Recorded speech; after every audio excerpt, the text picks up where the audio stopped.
Hi, folks. Larry Rolla here. Let me bring on my pal Freddie before I screw anything up. Hi, Freddie. Hi, Larry. Hi, everyone. I brought you on real quick. Every time it happens, every time I restarted this computer again, and it changes everything. I'm not good at this stuff. I'm Yeah, terrible. you're doing fine. You're doing fine. Anyway, tonight I can't wait to hear. We're gonna play. We're gonna play the interview you did with Eric Cherry. Correct. And we got the whole audio thing of it, and we're gonna play it. We're gonna play it now. And for those of you who don't know who Eric Cherry is, why don't you could explain it better than me. He's standardbred owner and breeder. He's been in our sport for 52 years. He's the founder of On Gate, which is probably one of the premier places where you can sell horses. He's developed world champion horses. He's bred world champion horses. He's owned world champion horses. He's partners with every single top person in our sport. And one of the funny things that I'll say about him is going back many years ago, he had his house blown up by a movie company. They paid him $8 million to blow his house up in Florida for the movie Bad Boys, or I think that's what it was, Bad Boys. And I had some pictures of the house blowing up, and he explained the whole story. It was like they were buying the property, the house was going to have to be demolitioned anyhow. But the movie company came in and just offered them $8 million to blow it up, and so they took it. Sort of a comical story there. But that's some of his background, and I'm probably missing a lot of it. So. Plus, he's a good friend and a good guy. 100%. And I have to tell you, I know Eric, and there was a time when I used to hang out up in his office with Warren DeSantis, and Eric is. I know a lot of people, but Eric is unique. He's different. He's brilliant, and I heard, and we're going to hear today what I believe it's the United States Trotting Association. They try to nail him for something, and we'll find everything out during this interview you did with him. But I have to tell you one thing: I know Eric. And I also know a lot of people, especially in the horse business, that approach the line of morality. I know a lot of people that cross the line of morality. I know a lot of people that cross the line so bad it's detrimental to themselves and the horses, but they don't care.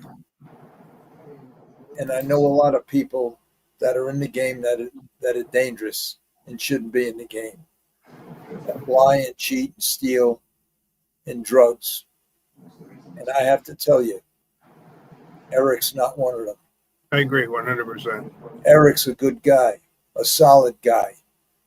He don't have to do any of that stuff, and it's not in him to do. He's a legitimate good guy, and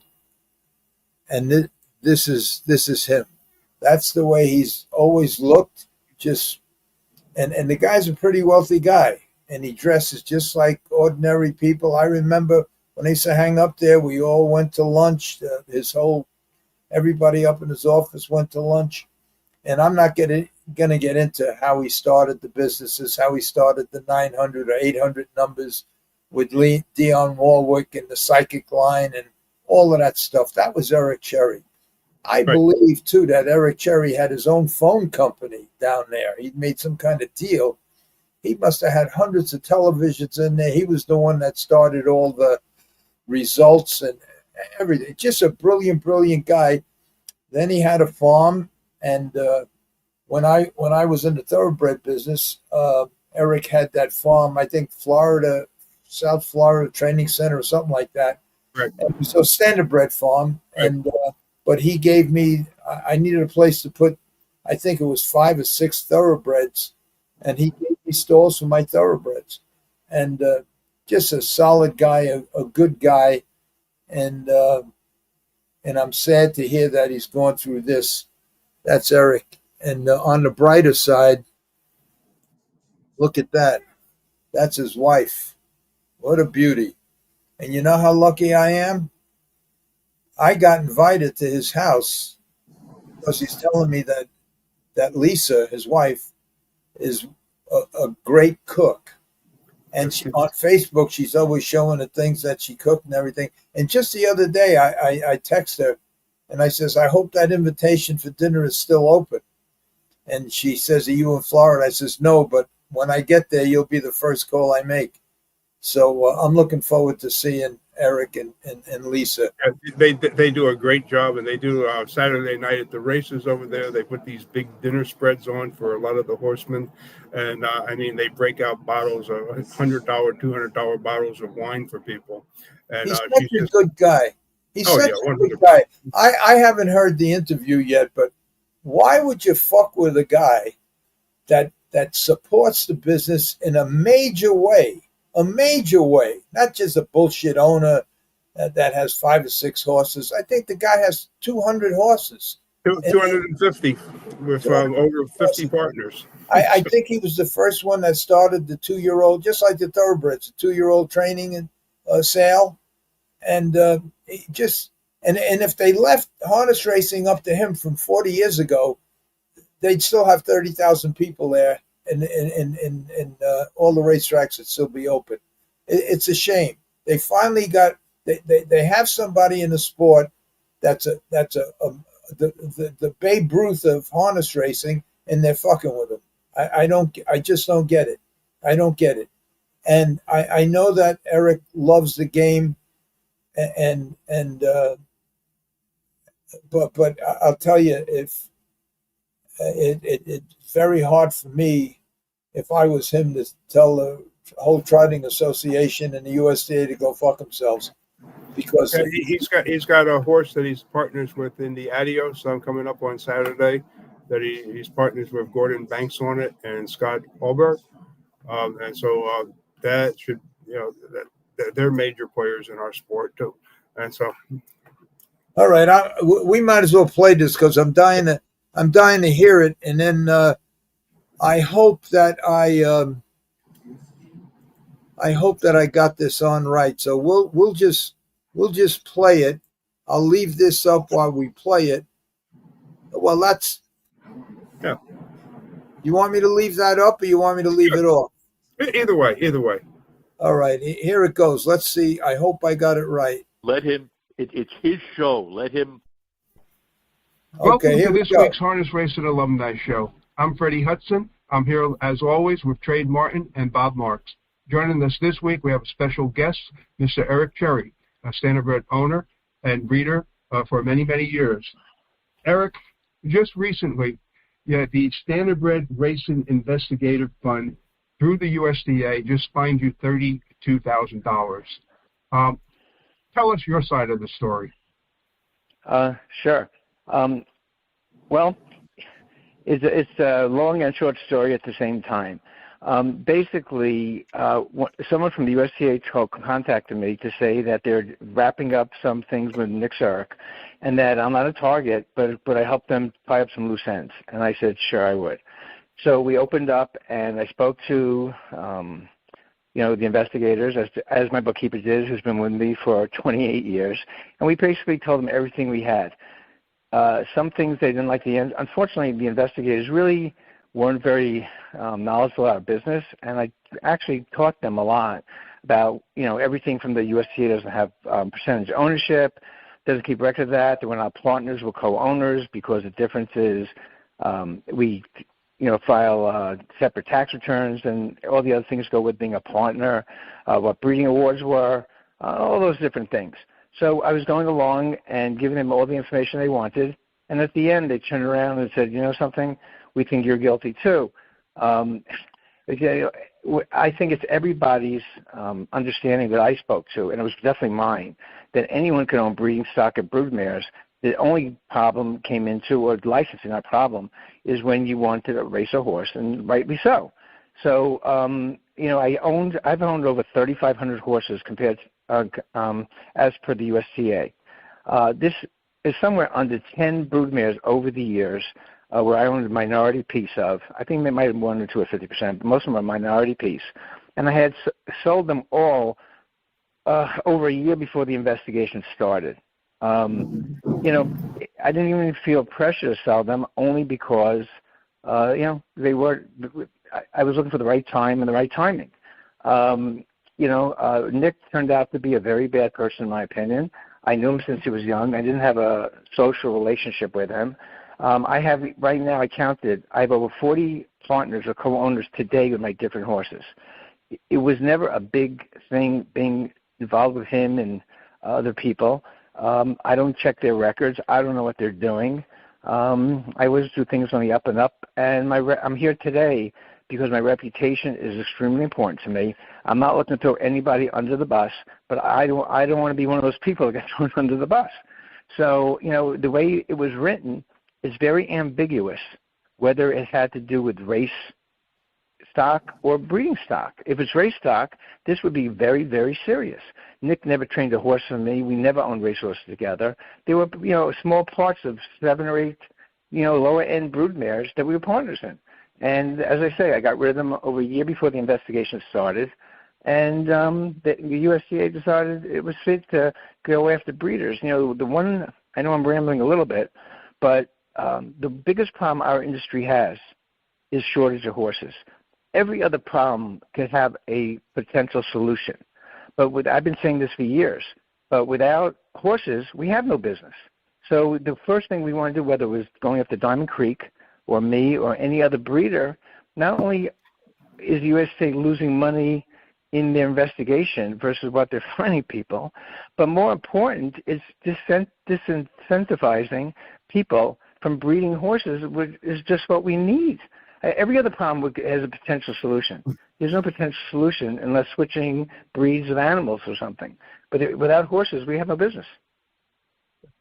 Eric, who is the Standardbred Race and Investigative Fund, and who gave them the authority to investigate you, and where does their power come from? Okay, from what I understand, it's the USTA hired them. It's primarily, I believe, 2 people. They're based in Pennsylvania. And I believe it's the USTA that is the one that authorized them, funds them. And I don't know how they decide who to go after, but, it's pretty, clear they're going after breeders, which is the one area we don't want to go after. Well, my next question is, why you and not some of the known cheats that are in our sport that we all know of? I don't know. I can't, you'd have to ask them. I think just because I was tied in at one point in a very small way with Sarek, and they went from that point. But, I think that's where it all started and ended, with anything to do with Sarek. Like I said, he turned out, in my opinion, to be a very bad person. I don't speak to him. I never even went to lunch with him in my life. I've known him since he's 16. But I speak to 10 or 20 people a day in this industry. I'm partners, like I said, with over 40 just today. I've partners or co-owners with over 40 different people just today. I don't check their records. I don't know what they're doing. I just know what we're doing. Let It Ride comes first on the programs, and Let It primarily, and Let It Ride handles all of the paperwork as directly, with racing. But on the breeding side, every farm, wherever we are, bills individually. I don't see any paperwork that has to do with them except, basically registrations. Yeah, well, another question, why didn't the USDA contact everyone that might have had a partnership deal with Sarek someplace along the line, and basically say, hey, there's a partnership here with Sarek, you need to get rid of him, get rid of the horse, or something to that effect? Why didn't the USDA do that as a courtesy to the owners? Well, the big question is, I don't know what they did or didn't do to other people. Okay, so I'm not going to speak to that. But since they keep the databases, you would think that if there should be 2 things. There should be a list of whoever is no longer eligible to own horses. That's the first thing. Because, how can everyone be expected to automatically know? And if I threw some names out there, people would know today, and I don't want to throw them out, but they would know today if they could own horses or not. So they should have a database. But two, since they do have a database, anyone who is related to them at one point, they should receive notice and have 30 days or whatever to change it or switch it. I can't say why they don't do that, but, basically the primary function is record keeping. This is something you'd think they would do automatically. Right. Now, why didn't you have your attorney with you when they were interviewing you? Most of the people did. I really didn't think. There were a couple of reasons. One, I didn't think I was a target. But two, I really felt that I knew my business better than if somebody I just hired and it would become secondhand. So I really didn't feel I needed it. I felt very confident in what I did was on the up and up. I wasn't looking for legal loopholes. I just presented what I did and, what I didn't do and what I thought. And I just didn't feel an attorney would actually do me justice because it would just be one more link in the chain that information would have to pass through. Now today the USDA released the investigation report. Do you think that was retaliatory against you because you're speaking out? Yeah, I think that they wanted to get their side heard, and they obviously didn't like some of the things I was saying. It was never meant to victimize them, so to speak. But the real reason I did this, when I spoke out, was it wasn't clear that it was just breeding stock and brood mares and having nothing to do with racing. And my reputation means everything to me. I've been in this business 52 years. I've never, ever in any business I've been involved in or organization ever been brought up at any kind of charges of any type or accusations. So it's very important to me to know, for everyone to know out there, that I'm not a cheater and I'm not a liar. So I went ahead, and when it wasn't clear that this was strictly breeding, I went ahead and said my piece in a few places, which I'm sure everyone has seen. So I'm sure they felt it was necessary to show there. The interesting thing that came out of that, if you read the bottom, which I didn't even realize, is that the investigators actually suggested a fine about a little less than 1/3 of what I was actually fined. Right. So right. whoever is I on the saw that. Yeah. So whoever on the committee decided that wasn't enough, and I should be fined 3 times more than what the investigators thought. Now here's another question for you. You do a lot of advertising with the United States Trotting Association. Do you continue? Do you plan to continue doing so? Yeah, at this point, I'm not going to make this a personal vendetta. There are many people involved in the places we advertise. So at this point, I would have to say we're probably going to going to keep it at business as status quo and try to put this behind everybody. Now, do you have any plans of suing or getting out of the sport or doing a major reduction? Suing, absolutely not. I don't believe in that in general. As far as getting out, my first inclination was to say, who needs this? Let me just get out. And the more I thought about it and discussed it with my wife, Lisa, who also loves the business, we decided, why cut off, spite your face, and that we really like this business. We have a lot of good relationships with a lot of people that know me and us, know who we are, and we're just going to go forward and stay in the business. We're not going to make any real, if it happens within the first 24 hours, I probably would be out. But at this point in time, we decided that there's so many good people in the business, and we enjoy it so much, and it's such a big part of our lives that we're going to not change anything. Yeah, now, I'm going to go back to the beginning here where, now, see, the horses, they were not listed in your name, Surik's name, or Surik's mother's name, or Benson's name. They were listed in a stable name, correct? Right. But yeah, all of my horses are owned under stables, and as far as I believe theirs were as well. I don't really look at the registrations, so even now I really couldn't tell you 100%, but I'm 90% confident that's true. And of course, you currently have about 250 horses and probably about 40, 50 partners? Yeah, that's true. And, there are certain names I had, like Always for Sale Stable, that's actually started about 5 years before I ever owned a horse with Surik. But when I would sell horses at the sale, if I put down Let It Ride, not that there's anything wrong, but people will say, well, why is he selling? So, many people do this, and one of the names, and you could look it up on the USTA website if you wanted to, but one of the names I used was always for sale. Hence, that's what I do. So some of the horses, that since they were broodmares that had babies or going to the sale, they were listed, some of them were listed in always for sale. It wasn't to hide anything because anybody could look it up.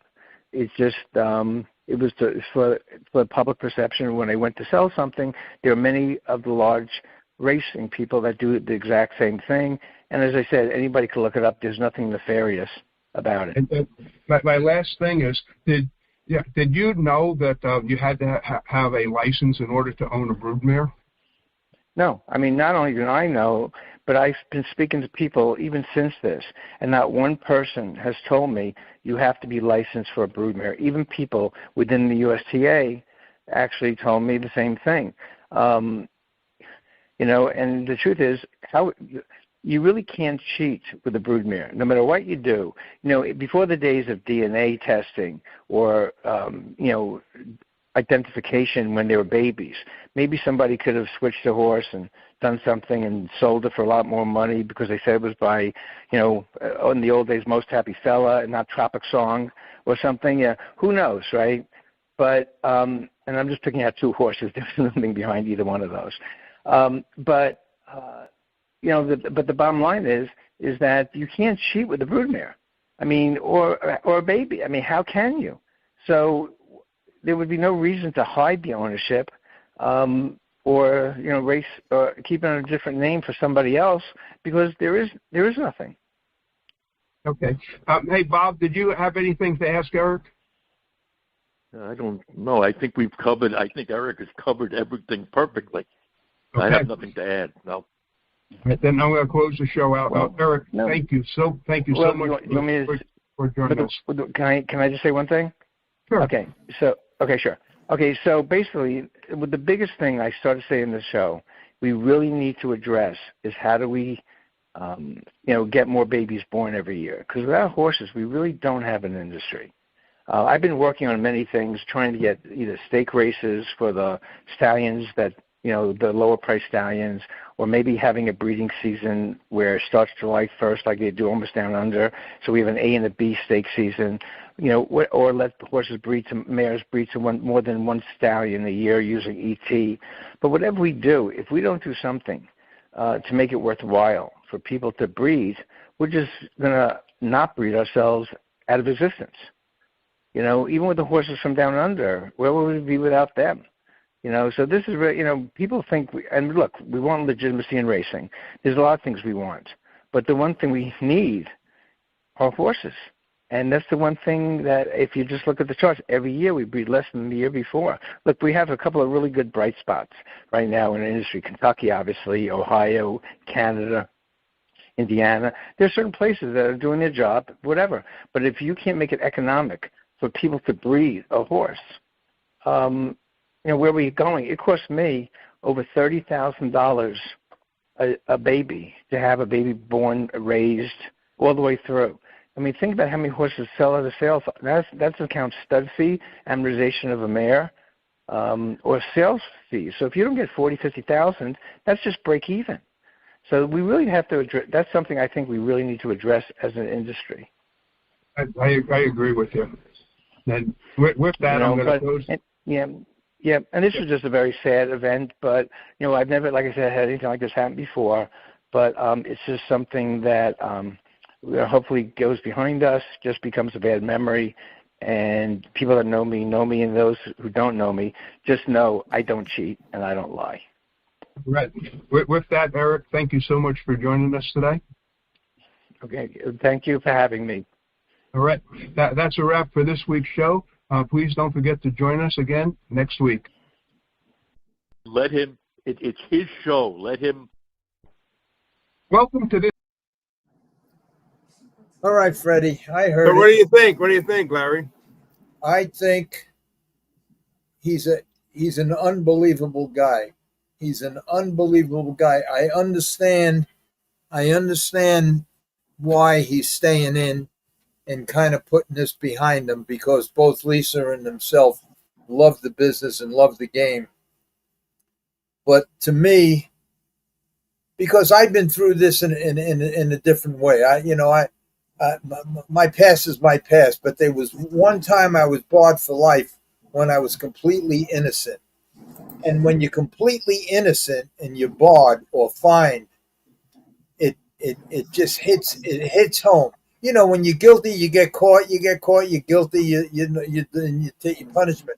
But when you did nothing wrong and they come at you and start investigating you, it's different.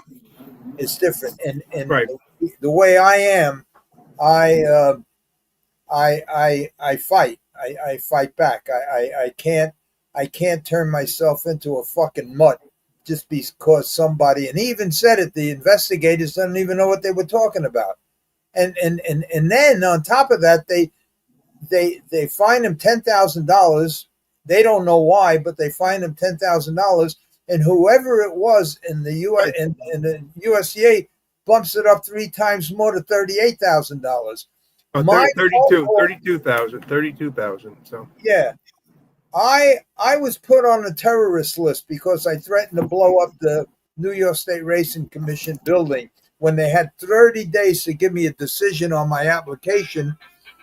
And 6 months later, they still haven't given it to me. So I called them up and I says, if you don't give me a decision by tomorrow, I'll blow that fucking building up. Not knowing that the building was their offices were in a federal building on Bloom Street. And within an hour, I had 3 FBI agents at my door, and I was on the terrorist list for the next 5 years. That's what I would have did. I would have called up the USDA and say, if you don't squash this fine and stop fucking with me, I'll blow that whole fucking building up. That's what I would have said. But Eric's a lot better man than me, a lot smarter in every way. But I don't. God bless him. And you know what? The people that investigating him probably on 2 or 3 pensions.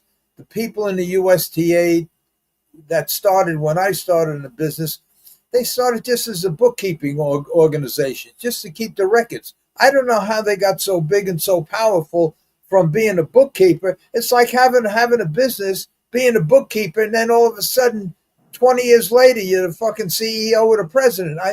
The company. I don't get it. And when I wrote this book, when I first wrote this book, I wrote it only because I was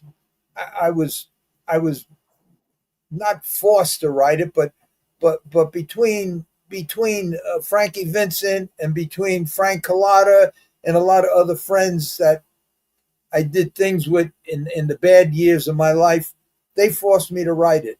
After I wrote it, it got picked up instantly by Hollywood. Eric Cherry called me with Warren DeSantis, and we talked about a couple of things. And I have to tell you, if I didn't love the game, and there's so many people depending on this game, I could put together a group of guys that could destroy this whole business. Not only this business, but the thoroughbred business. And there's a lot of people like me that can do it, but they don't do it because they love the game. And the sad part is guys like Eric put up millions and millions and millions of dollars to keep this game going. And the political appointees that run the whole racing industry that don't know what they're put in positions of total incompetence, and they keep fucking with the wrong people all the time. And then now, I guess harness tracks. I guess the United States Riding Association hired their version of HISA. So they come. That's pretty much close. But the one thing that really gets me is I know who's supplying drugs. I know who's drugging their horses. Why not go after them? I mean, every single person in the sport knows who's doing it. I mean, come on, it's real easy. It's so easy. It's scary. When I get out to Florida, because I am going to go to Florida, because I'm dying to visit Eric and taste Lisa's cooking. I'm going to go out there and I'm going to say, Eric, why don't we put together some of your friends or yourself and let's make a movie exposing all of the nonsense and bullshit but that would probably hurt the game, so he wouldn't want to do it. But I'll tell you, he's they just fuck with the wrong people all the time. They have wrong people. And same thing with Heiser. They put people in charge that don't know what they're doing. Now I guess they're starting to get their act together. They're putting some competent people on the payroll, but why mess with Eric? The guy, I mean, he has 40 partners, all heavyweight people in the business. Can you imagine if he got out of the business and convinced all the people he were partners with, and many of them are probably pretty well off and don't really need this. They do this as either a hobby or a business, or they just love it, but they certainly don't need it. Imagine if all his partners got out of the business.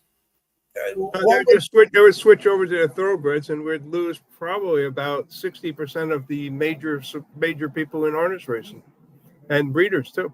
I mean, we'd be down to maybe 3 breeders, major breeders. Unbelievable. I'll tell you, I give them a lot of credit, but I know one thing. If they fuck with them again, I'm gonna, even if I have to walk to Florida, and I'm gonna get a hold of Eric and I'm gonna say, just get out of the business, because they're not gonna stop. I hope that this is the last thing.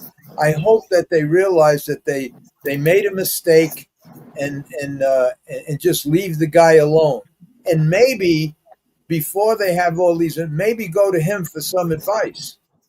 But anyway, it's terrible. Well, they shouldn't be targeting the brood mares. They should be targeting the racehorse owners. Well, what he says is true. There's the tremendous shortage of racehorses. Right. I think they used to sell 30 or 40,000 yearlings a year. I think that's probably half of what they sell now. We breed about registered foals are about 7,000, 8,000 a year now. So we were I think our highest point was 24,000 about and you know another thing that stinks. Because everything that Eric said was 100% true about his association with whoever and his partners, and it was only with a broodmare, and nothing happened a year before the investigation started. Why aren't all his partners? Why aren't all the heavyweights in the country? Why aren't all the breeders getting together and just tell the USTA mind their own fucking business and stick to bookkeeping? I don't get it. Why don't they? F. Lee Bailey in 1960, I think, when he had the meeting at the Gammoir, I was there with all the horsemen. They want to go on, and he told them, he says, don't put no horses in the box. That will get management's attention. Well, he come back the next day. The box was full. The box was full. And F. Lee Bailey stood up there at lunchtime in the Gammoir Chinese restaurant in Westbury and said, I quit. You guys got no chance. I quit. The box was full today. Have a good day. And he walked out. And that's the way it is today. How the fuck could the other 39 partners that Eric have not take his side, not write letters, not hire attorneys? Just do something. Eric says, I don't believe in suing, but he kind of backed that up a little when he says, well, not normally. Well, this is not a normal situation. They're fucking with you for no reason. And I would get all his partners and just start a fucking lawsuit and straighten out the USTA. I don't know. I know Joe Feraldo very well. In fact, I gave Joe Feraldo the first horse he ever drove. It was a trotter. I forgot the name of it because on my birthday, he writes me all the time, and I forgot the name of the trotter. But he was a little nervous, and I says, just don't fall off and you'll win the race. He'll stay trotting. And he did. And every year on my birthday, he writes the name of the horse, thank you very much, and everything else. But I don't know what part he plays in the United States Trotting Association, but he's a smart he's the executive director. He's a smart guy. He's an attorney, and I don't know if he's the one directing all of this, but and I shouldn't say too much because I know nothing about what happened. But what happened to Eric, and like I said, I know the bad guys and I know the good guys. Eric ain't a bad guy. Eric's one of the good guys. Not only one of the good guys, but one of the guys that support this business like probably no other in the business right now. I believe he was the first one that started the 2-year-old in training sales like the Thoroughbreds had. He started them with the Standardbreds. He did everything. I don't know why they're fucking with him. Anyway, I can't go on this rant because I'm starting to get aggravated. So what else you want to talk about? Well, we can talk. I sent you that stuff on the horse slaughter stuff if you want to go over any of that. That's another thing that gets me crazy. You sent me this thing about the horse slaughter. And this is the business. You see, you and your show, you speak very well. You know everything. You know everybody. You investigate things to death and everything, just like this thing. And this is where I think you belong. I told you this. You should start a 501c3 and get some kind of legislation done or something and start this company and start getting together maybe with guys like Eric or somebody and start taking care of these horses that are going to slaughter. Because I guarantee you go to the thoroughbred industry or even the standardbred industry. Say, remember that good horse? Didn't you have that good horse 5-6 years ago? Yeah. He won $2 million for me. Where is he now? They don't know. They don't know that he's in a fucking kill pen waiting any minute to get hit in the head with a sledgehammer and getting his throat cut. They don't know that.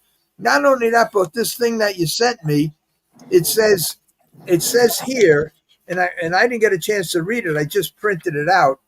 It says here that there are many celebrities who have publicly voiced their opposition opposition to horse slaughter. Yeah, they're all on your side, and I mean Debbie Moore, Paul McCartney, Pamela Anderson, Richard Gere, Robert Redford, Bo Derek, Willie Nelson. I mean, it goes on and on and on. It goes forever. You start, and then if you look down there, you're going to see that I did a webinar with Shannon Doherty before she passed away. About 2 months before she died, it was so important for her to be anti-horse slaughter that she came out and she did a webinar, and she did it with me and the AWA, Wayne Briselli, and Freddie, it was that important to her. So. What's it say here? Ending horse slaughter is not a one call, does it? Oh no, it's not a one call. I sent you something that I sent to someone else who thought that you just give one congressman a call, and it's a done deal because he runs over and talks to the president and say, let's do this. It doesn't work that way. If you look on the list, you're going to see who the pro slaughter people are that are financing the politicians. And that's the obstacle. You have the American Quarter Horse Association over there. You have the Veterinarian Practitioners Association there. The veterinarians, they're all pro-slaughter. They're all pro-slaughter. You got the read the list a little bit. The pro-harvest or whatever it is, that group there. All right, but before I read it, let me just say this. You're in Washington all the time. Yeah. Why don't you sneak into the White House and say to President Trump, say, listen, you did the right thing by fixing the tax laws and giving all the horse owners and horse breeders a good shot at writing this stuff off. But if you don't help me with this, there's not going to be no horses that they could depreciate. Do something like that. What do you want me to read? That sounds like a good idea, and I might have to bring some allies in to get to President Trump to do that. What you got all these. If you call, first of all, any one of these names you got here, and there's about 50 of them, I guess, but even Paul McCartney, if you called any one of these guys, Robert Redford, you call Robert Redford and say, this is what I'm looking to do. I'm going to look to stop the horse from slaughter and everything else. Can I use your name, or will you come? They'll help you. I believe they'll help you. Their names are there already. So then they've already publicly stated that they're anti-horse slaughter. Every one of them. What do They're you all want me to publicly read? there to say that they're anti-horse slaughter. What do you want me to read? Captain Kirk, William Shatner is anti-horse slaughter. We have a horse named after him. What do you want me to read on this thing, Freddie?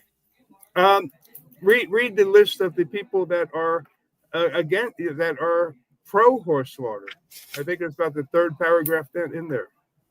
That are pro? Yeah, the where you're going to see the American.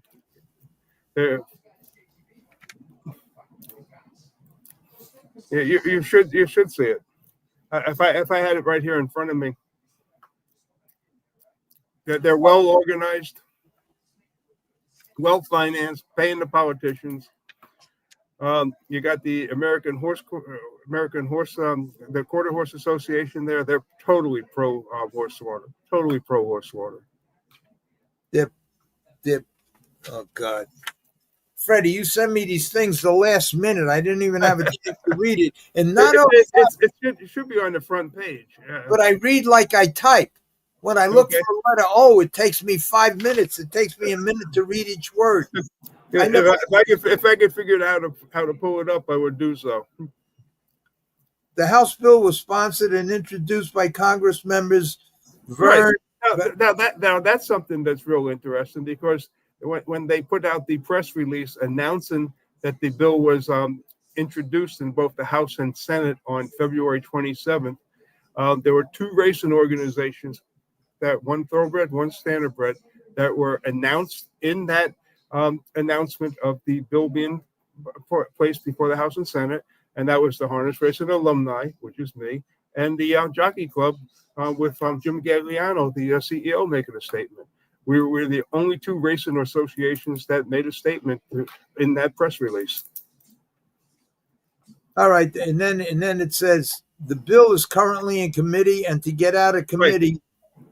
Yeah, now that's a process right there. To get out of the committee, one of the committee members would have to put it on the floor for a vote. Excuse me, I'm getting ahead of myself.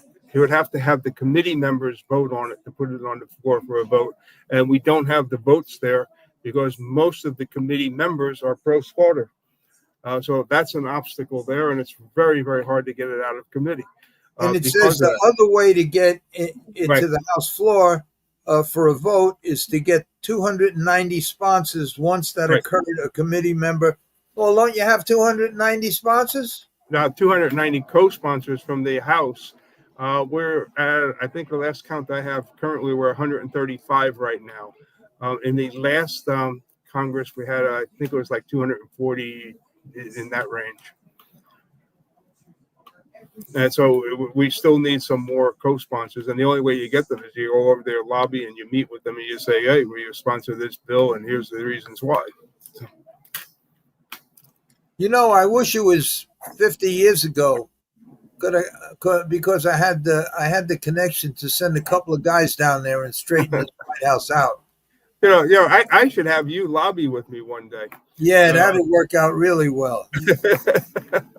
No, I'm serious. You should come. We'll arrange that one day when I'm set. I got about 10 appointments for one day. I'll set it up. No, don't arrange it, Freddie. I'm not going anywhere near the White House. Well, you're not going to the White House. We're going to the Senate. We're going to the House buildings.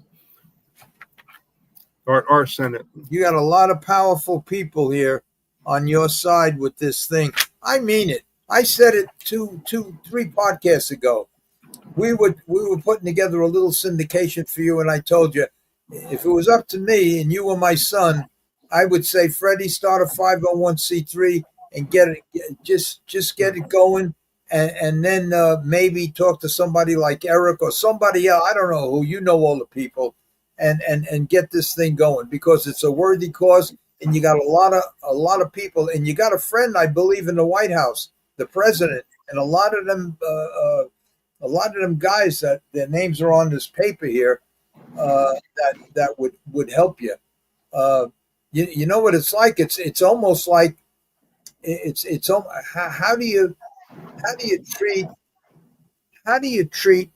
I think people, if they had a vote against the death penalty or slaughter horses, they would want the death penalty and leave the horses alone. I really believe. That's a good way of wording it because I agree with you 100%. I agree that that's the way it would go. So why don't you do it? Because if I was smart, my normal vocabulary is about 3,000 words. Mine is about 30, maybe 30. Larry, you're about 45,000. No. Every once in a while, I've had you on our show. You're when I about first 45. started this podcast, everybody's trying to tell me what to do, and I had 3 cameras, I had a whole big deal. Which now it's just me hitting buttons. I did a couple of shows without even hitting live button. I didn't even. I screw everything up. When we first started the Harness Racing Alumni Show, it was really comical because Trade is a perfectionist. So anytime a guest would talk, and people have this habit of saying as they talk, and it's normal conversation. So Trade would take every one of those ahs out of it. And you were actually our first show, and I think you were on for 45 minutes, and Trade had to take out like 1 million and he basically. Well, I do that for a couple of reasons. One reason is I'll be right in the middle of a sentence and forget what I was saying. Right in the middle of a sentence. I told you about a month ago when I went to the doctor, he gave me a memory test. And after a memory test, I failed everything. He gave me these powerful brain pills, and they're not working. And the other reason is every once in a while in the beginning of my show, I thought I had to use big words and proper English and everything else. I fucked up more. And I says, you know what? Fuck this. I'm just going to talk the way I talk my whole life. And if you don't like it, you don't like it. That I don't know any other words. Every time I try to use a big word, a friend of mine would call me and say, "What the fuck? Where'd you get that word from?" I don't know. So I just talk regular. But you're really good at this stuff, and that's what you should do. That's a major problem, and it's really sickening when you go to a guy and say, "Did you own this horse?" and you own this horse, and like I'll give you an example. That guy Joe, who I had on my show, he had an autistic fella, and the horse made $2 or $3 million for him. And I says, Joe, where's the horse now? He says, oh, I bought a farm, and he's living the life of Riley on my farm. He's going to stay there until the day he dies. But how many, you go to 100 owners in the thoroughbred business and maybe in the standardbred business. That horse you had 4 or 5 years ago, he earned $300,000 for you that year. Where is he now? I don't know. And we know, chances are he's either dead or in Europe someplace feeding some people or whatever. And it's terrible. And you know what you should do? You should get a video, and there's videos out there. What happens to these horses that go in these kill pens? They walk them through a little narrow fucking thing, and at the end they're stopped, and a big sledgehammer comes down, hits them right between the eyes, and some of them die instantly, and some of them don't. Right. So it's awful to watch. Their heads are taken off while they're still alive. But and also the process of shipping them down there. I mean, like they're crammed into these trailers, and some of them fall down. They're stomped to death. I wonder if they put the stallions in with the geldings in the middle. They just throw them all. They just throw them all together. Lovely. It's a disaster. And you know what the cruelty, and like when you start looking at these places like where they have these horses and where they hold them, and so here's where it comes into and what my pitch is with Washington D.C. right now is the extortion that's taken place. They're basically targeting thoroughbreds and standardbreds, and we got this standardbred over here where you got 2 days to put up a bail, otherwise we're sending them to slaughter. The bail is $1,000, and so they're targeting the standardbreds and thoroughbreds with the racehorses that are going to be going to slaughter, and that needs to stop. And I have spoken to some congressmen in Washington, D.C. that have basically, they're the ones who said this is fucking extortion and we need to stop it. And so, let's write a bill on it. So guess what happens? When we go to say, okay, let's write the bill. Well, let's stick with the SAFE Act. Let's get the SAFE Act through. So they sort of back down on it when it comes time to actually do the work. How much does it cost to house a prisoner on death row a year? I'm looking up something right now because I just looked up the average cost to house a prisoner on death row in the United States is $70,000 a year to house one guy on death row, a fucking murderer who killed who knows how many people. They keep him on death row for years and years and years, probably 10, 15 years before, after all, it costs $70,000. So let's make the 70,000 100,000 so it'd be easy for me to figure out. So if he's on death row for 10 years, that's $1 million. Why can't, and maybe this is done already, I don't know. I'm so far removed from what's going on today, it's not funny. Why can't you take 1% of the purse money that an owner gets for first place and just put it in your 501c3 to save these horses and support a farm and support the veterinarian? Because if it's stud horses, you got to keep them separate. You got to castrate them. Why can't that be done unless it's done already? Well, if you start looking at what the thoroughbreds are doing, they basically have a fee in there, a starting fee. I think it's like $10 that's going into help the horses or whatever. You start going into registration fees, like money should be put up there. On the purchase and sale of horses is where money should be put up there. When you start getting into the purse structure, you start going to some of the small tracks. It's not going to be fair to the smaller horsemen to be losing money because they're pretty much starving to death to begin with. But there's a lot of things that need to be done. A lot of things. Let me say, all good ideas. You're right. I raced when I got thrown out of New York. I raced at the smaller tracks for 4, 5, 6 years. It got to the point where I was eating bran mashes and pigeons. Okay. Right. So I know what it's like at the smaller track. So even if the first place money is $500, you're not taking half. You're taking 10%. You're taking $50. So it's not going to hurt. It's not going to make a difference even to the smallest guy at the smallest track that needs the money to run. But them horses that are racing at the smaller track, they go to kill pens too. Oh yeah, that's where most of them. And a lot of them horses are hand-me-downs. They were good, then they were not too good, then they were not too good, and then they wind up in Monticello or one of the smaller tracks. So why not take 10% or something out of? Most of the standardbreds that end up in the slaughter pens or end up in the kill pens or are slaughtered, they come from the Amish. And when our trainers and stuff Amish a horse, they're basically signing the horse to a death sentence. The horse is going to go through massive hard labor, and then when they're done with him, boom, they're going to. Yeah, but Freddie, if the trainers that sell the Amish the horses knew that there was a phone number that they can call to get Freddie Hudson, who has a place for these horses to go, they'd sell them. They'd give them to you rather than get 500. Maryland has some type of system set up like that, and they've tried that. But you also have these kill buyer brokers that are right in there in the Amish communities, going right up to them and catching them. And basically the Amish are dealing with these guys for years and just basically turning the horses over to these guys.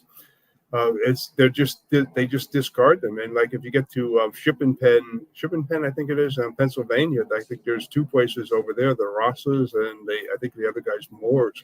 And that's where our horses are ended up in slaughter. And you basically see them publishing it all over the place, like, oh, save this horse. The bail is $1,000. It needs to be in by Tuesday. Otherwise, he's shipping for slaughter. And a lot of that's bullshit, too. So, well, I'm getting a lot of messages on here. Uh-oh. Let me go to I'm getting a lot of messages on my phone. Maybe it's because I think I'm getting some too. I'm not paying attention to the comments. I tell you, Freddie, you keep hanging out with me, you'll be in jail. Oh my God, we got a lot of comments. Well, at least I'll have company.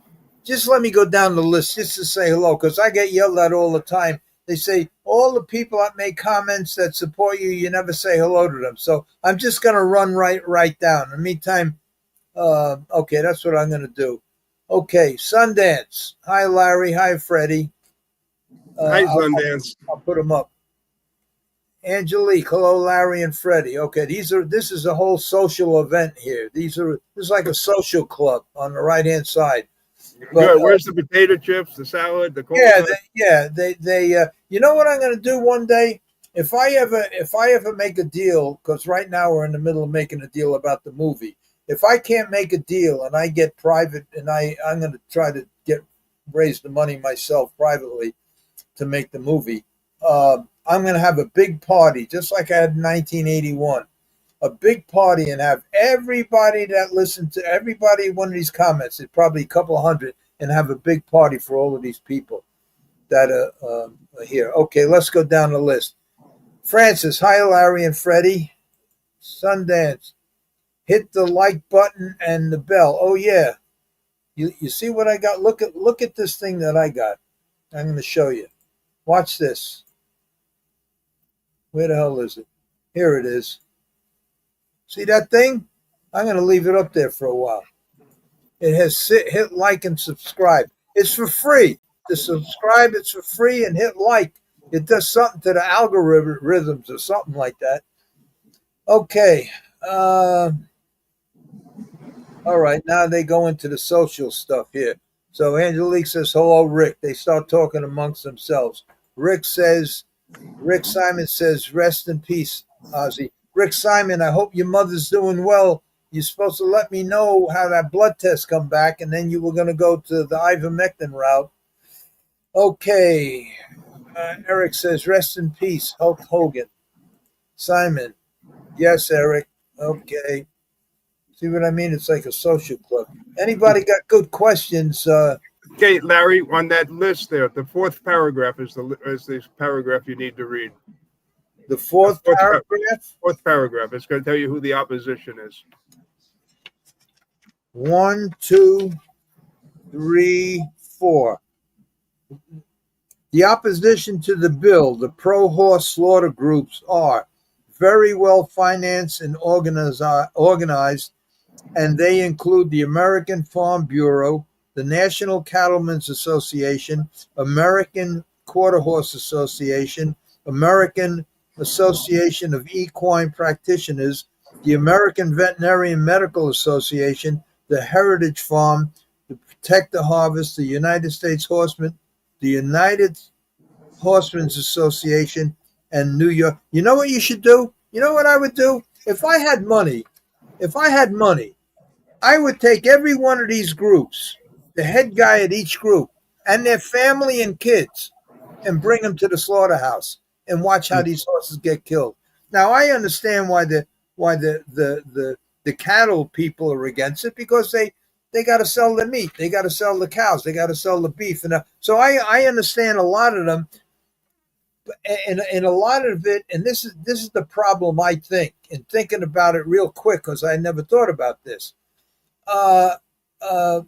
The people that make a living out of raising cattle and raising lamb and raising these animals that have to be killed to support and feed the American people, they're all going to be against this.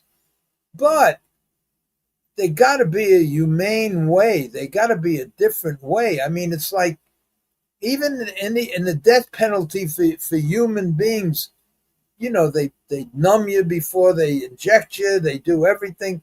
It's terrible the way they. I don't know, and I'm surprised that I think I saw here the veterinarian, the American veterinarian. When you get into the veterinarians, the interesting thing about it is that I've been in DC, so I work with them. The younger and the newer veterinarians coming in are anti-horse slaughter, but the older veterinarians are pro-slaughter. There's a change coming, but it's not coming fast enough. Well, why can't, if nothing could be done, first of all, something could be done. And I think you should get a 501c3 and try to help these horses. The second thing is, why not give them a lethal injection in this way that Yeah. it's And I can tell you right now, like um, the Michelle Crawford of Crawford Farms and Stacy Hancock from the Thoroughbred side, Stone Farms. Both of them, not knowing this, but Stacy had presented it to the Thoroughbred side, where she wanted to set up uh, places where you can cremate horses in various states to euthanize them, cremate them.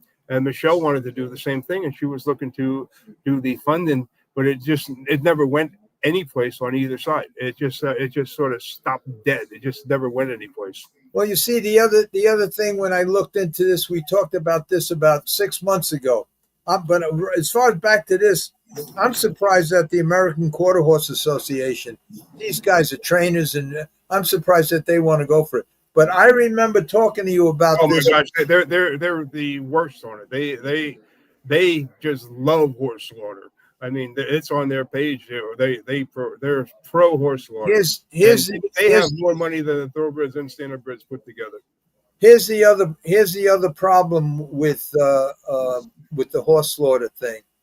These horses that go to slaughter, their meat goes to, and I think I showed you the list one time.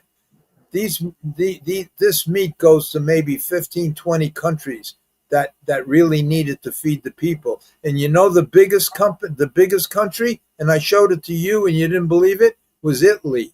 Italy gets more meat from these slaughtered horses than any other country. But when you get into Europe, though, they do it differently. They actually have horses that are bred to be slaughtered. They are bred to be slaughtered. And No, but I'm talking about the horses they slaughter here and they ship them. What's happened now over here is Mexico. One of the reasons horse slaughter is down drastically is in Mexico, there's a ban from the European Union where they will not accept any horse meat from Mexico because of the cruelty and the inhumane treatment that the Mexicans do on slaughtering horses.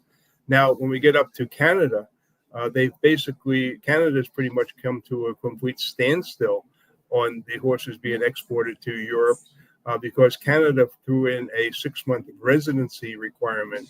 So any horse, before they can be slaughtered for meat to be sent to the European Union, they have to have a 6-month residency in Canada. And for the most part, the Canadian slaughter plants will not support them for 6 months to do so. And so that's basically drastically dropped the slaughter going out of Canada. And in Canada, it's drastically dropped. It's drastically dropped, and a couple of these slaughter plants have closed up. Freddie, you know too much about too many things. Thanks. That if it was up to me, first of all, I think you're 70 years old. Is that how old you are? Mm-hmm. Yep. 70 years old. If you were my son, I would say get into something where you don't have to be out there on a racetrack 7 days a week, and that's what I would do. I mean, you're good at what you do. No matter where you go, I think you're going to be successful. But you're so good at this stuff, and you know so much, and you know your way around. What other horsemen, whether it be Joe Ferralla with the USTA or can do what you do, walk right in, go to Washington and walk into these rooms, know most of the lobbyists in there. I mean, I don't know why you don't put something together where it becomes. I've tried to, but there's no financing for it. It costs money, and there's just no financing for it. Well, start dealing with the racetracks or something, and just to get have a seminar, put together these films. What happens to these horses in slaughter pens? I've been there, done that. So I've been on 100 webinars. All right, let me go down this list before they start screaming at me. Okay, my friend Tommy Stiggs. Good evening, Larry. Hi, Tommy. I tune into his show just about every morning. Tommy Stiggs Social Club, 7:00 every morning on YouTube. Great guy, good show. They talk about a lot of different things, and if you have something to say, just like this, he answers that. He says hello to everybody, like I'm trying to do now, and then they talk about a lot of stuff. Okay, Tommy Stiggs. Hello, chat crew. He says hello to everybody. Okay, Rick Simon says hi, Tommy. Okay, now it's the whole social thing going down. Jesse Black. Jesse Black says the USTA should have been abolished 40 years ago. Now, I know Jesse Black, and Jesse Black is probably one of the most knowledgeable guys and has stories that if he ever wrote a book, it would definitely be a bestseller, and very, very sharp, been in the business basically his whole life. In Anyway, he's right. USDA should have been abolished 40 years ago. Okay, Steve. Good evening, guys. Good evening, Steve. Ran into Eddie D at Saratoga today. Had a nice conversation. Oh, that's good. Eddie went up to Saratoga. Wow. Okay, that's probably why he didn't come on last night. Okay, I thought Eric Cherry was coming on the show tonight. No, I could have probably called him up and asked him, but I know he did. He just did Freddie's show yesterday, and he probably had and he's a busy guy. He's also suffering from serious back problems. Yeah, He's got he's in a lot of pain with his back right now. yeah, so, yeah. And so I think you told me that. I think you were going to interview him. We were supposed to do the show Tuesday, and he just couldn't do it because he was just in too much pain. So yeah. So we set it up for Wednesday. So Eric might have come on if I asked him, but I don't want to ask anybody because there's a certain stigma that goes with the Larry Rolla podcast, and that's why. Next week I'll tell you a little bit later. You're going to be overloaded with guests for the Hamiltonian special. The what? I don't. For Hamiltonian preview, you're going to be overloaded with guests next Thursday night. Oh, you mean with you? Yeah. Mm-hmm. Oh, and Michael and Scott. Then there's a couple others coming on too. So. Oh, all right, okay, that's good. I don't care. I haven't ever called up one person and asked them to come on this show. Never, because of my past. But a lot of them came on, and but I never asked anybody. A lot of them I never asked, but there were one or two that was supposed to come on, and well, that's not true. I asked Jimmy Marone to come on because he drove Wildwood Jet, and I was going to show. He's in an awkward situation. If he wasn't in that situation, it definitely. I know that. I know that.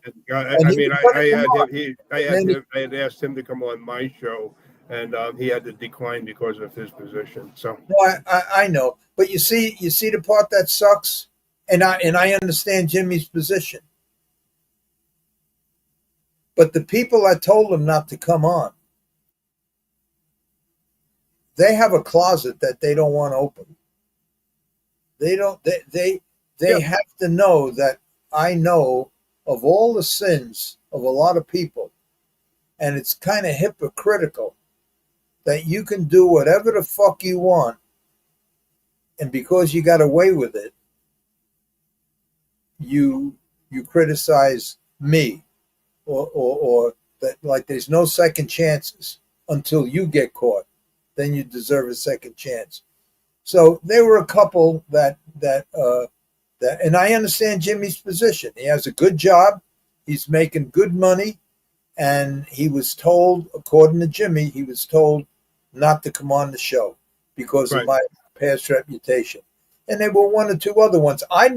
Jimmy's the only one I ever asked, only because he drove Wildwood Jet, but we were going to show all his races, and I had the film of the little brown jug where he got in the accident, and it would be great if he was here to say what happened and how it happened, and he agreed. And then he says, Larry, I'm sorry, but I was told not to come on. It would jeopardize my job, and I understand that. But there's a lot of hypocrites. Well, there's a lot of hypocrites secrets and everything. Okay, let's go down the list here. Okay, Rick Simon, Sundance, hello. Okay. Jesse Black, Larry, could you use a few more likes? Yeah, I put that thing up there. Hit like. I don't know how to, they know how to hit it. Just hit like. Okay, Howard Lieberman. What's that mean? BFF. What's that mean? Best friends forever. I don't know. I hope that's what it means. Best friends forever. Yeah. Okay. Okay, Sundance says, hi, Tommy. Hi, Rick. How's your mom feeling?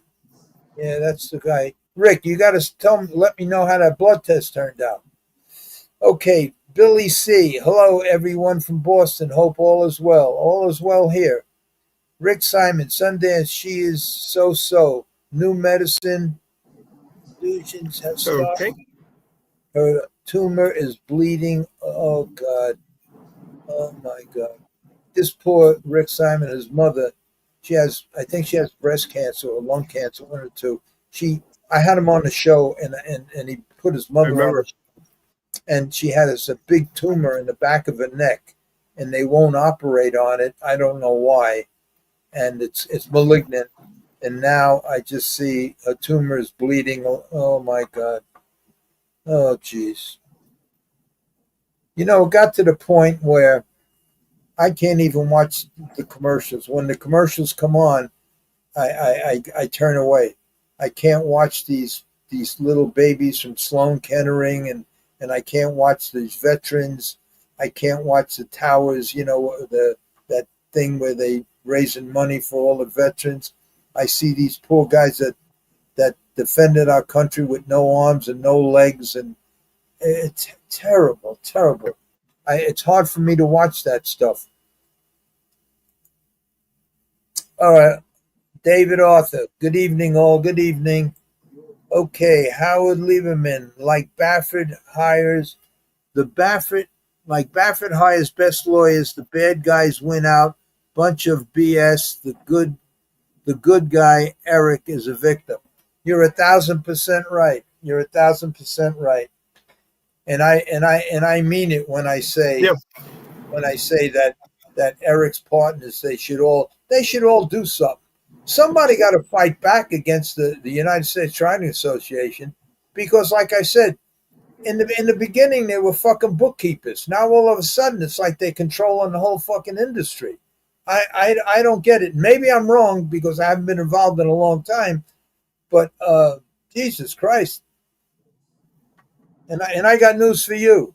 There's a couple of people up there, and I'm not going to mention any names that don't want their closet doors open neither. So 100%.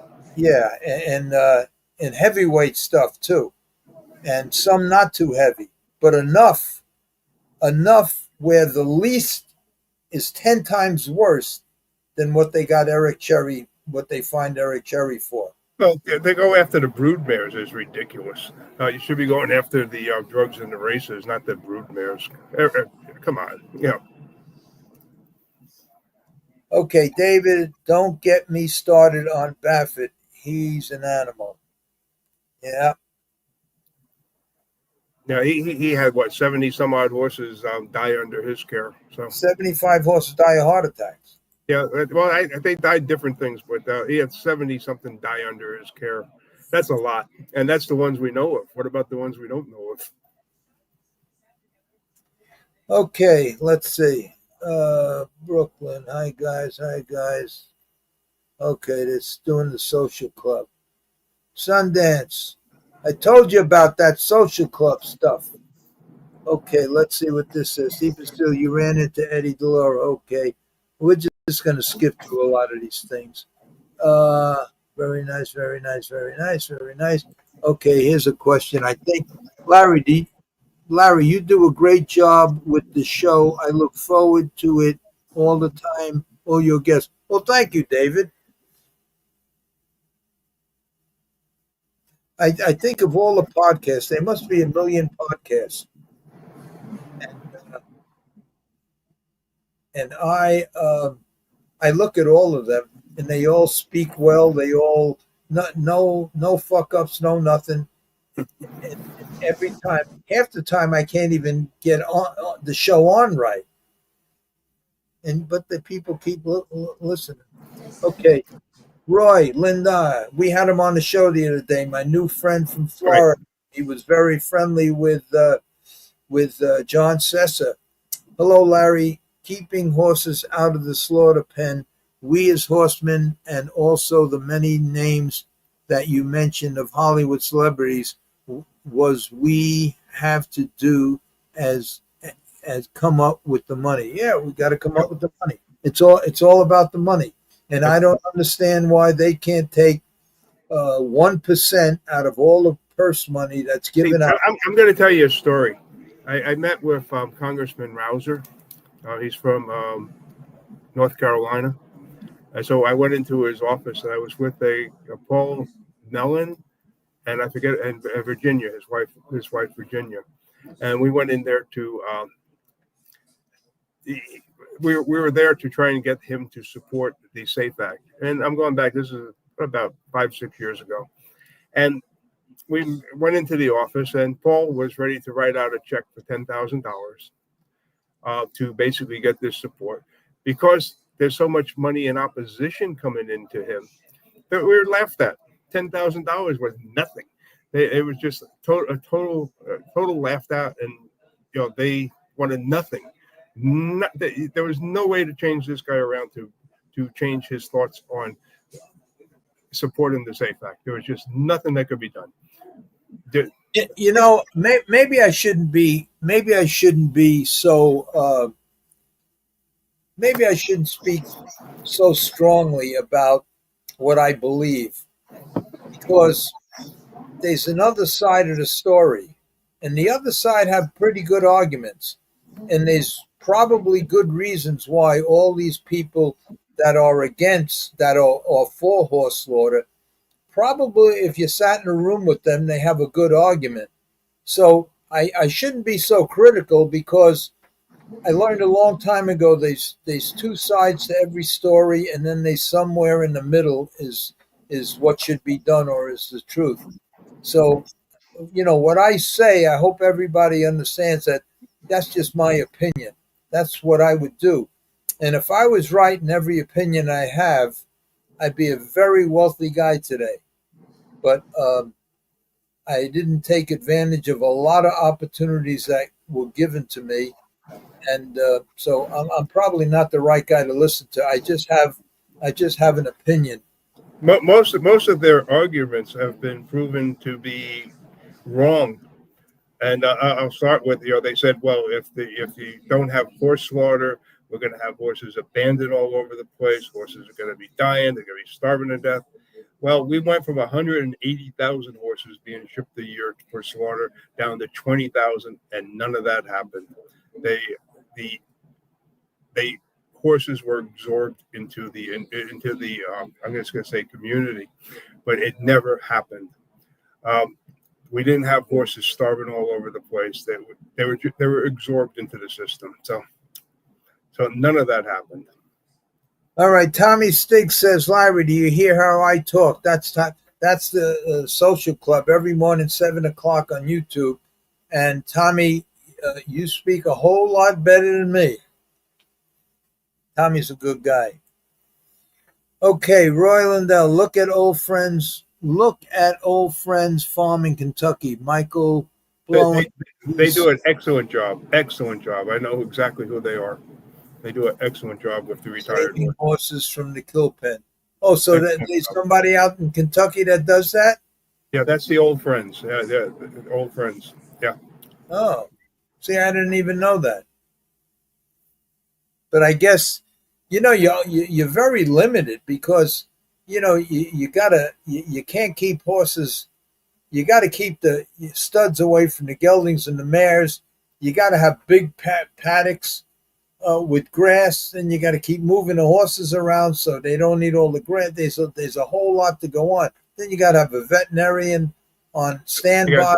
Vets, feet got to be trimmed. It goes right down the line. Yeah. Yeah, it's a major task, but But if they took 1% of the purse money you and gave it to one big organization that had like that you could form, that had these little places like old friends in every state, or lots of them around, and even create like a franchise, and but something got to get done. Something has to be done. But I shouldn't talk too much about it, like I said, because the other side of the story, like there's a lot of people against it, and I'm sure they have good reasons why. So that's that. Okay, let's see. Jesse Black, Tommy, you could give him speech lessons. Oh boy. Eddie's horse first race tomorrow. Okay.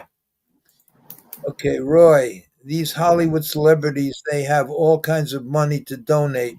We could make retirement farms all over the these Hollywood celebrities. They have all kinds of money to donate. You're probably right, but somebody got to reach them, and that's what I'm asking Freddie to do. Get a 501c3. This way, whatever they donate is tax deductible. And most of them don't even need the tax deduction, but just do something. Do something and join forces with that. Yeah, that's what I would do. I would. You have a built-in audience. I'm sure that if you got a hold of Robert Redford and say, "Listen, this is what I'm doing. I have this big farm. We're going to go." I'm sure he'd make a donation. So would everybody else on the list, and so would a whole lot more. Okay. David Arthur, Eddie has one at Saratoga tomorrow. He had one in the first race today. How'd he do? I don't know. I didn't. He didn't. I don't know. I don't know. He was supposed to come on last night, but I guess he didn't. I guess he gets up like 3 o'clock in the morning, and Eddie's a good guy. We could all build retirement farms for these racehorses all over the country. You're right. All we need is the cash. I tell you, if I was younger and if I was younger and had some money, because I learned one thing in life. If you have nothing in common with people that can help, they don't help. So that's why I say if I was younger and had money, because if I was younger and had money, I'd have friends that have money, and I would put this whole thing together.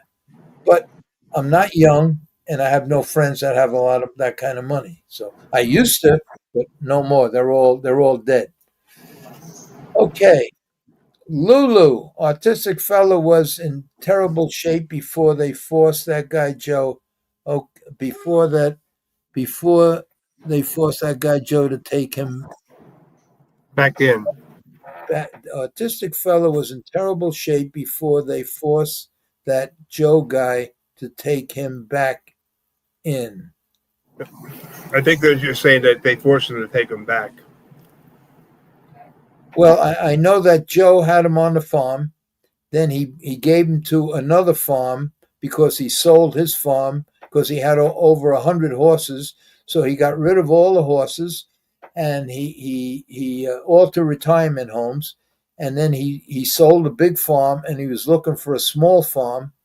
And while he was looking, the lady who owned the farm where autistic fellow was, uh, she asked him to get. I think he had 5 horses there or 3, and she was getting the barn rebuilt and the paddocks rebuilt, and she says you have to get them out. So it was the middle of the winter time. It was raining and muddy and everything else, and they threw them out in the paddock, and they were all full of mud and everything, but they were in good flesh because I know. Now I don't know who Lulu is. I think I have an idea who Lulu is, but I don't know. But you're right. They looked terrible because they were full of mud in a muddy paddock, and Joe had to get them out of there. When he got them out of there, he brought them to a farm. I went to the farm with Joe. We cleaned them up. We had a vet come in, check them all out. They were all in good shape. They were just dirty and full of mud. So that's that. And I think we explained that on the podcast. Okay. Eddie has Dos Sierra in the second on Sunday at Saratoga. Rosero rides 8-1 from the rail.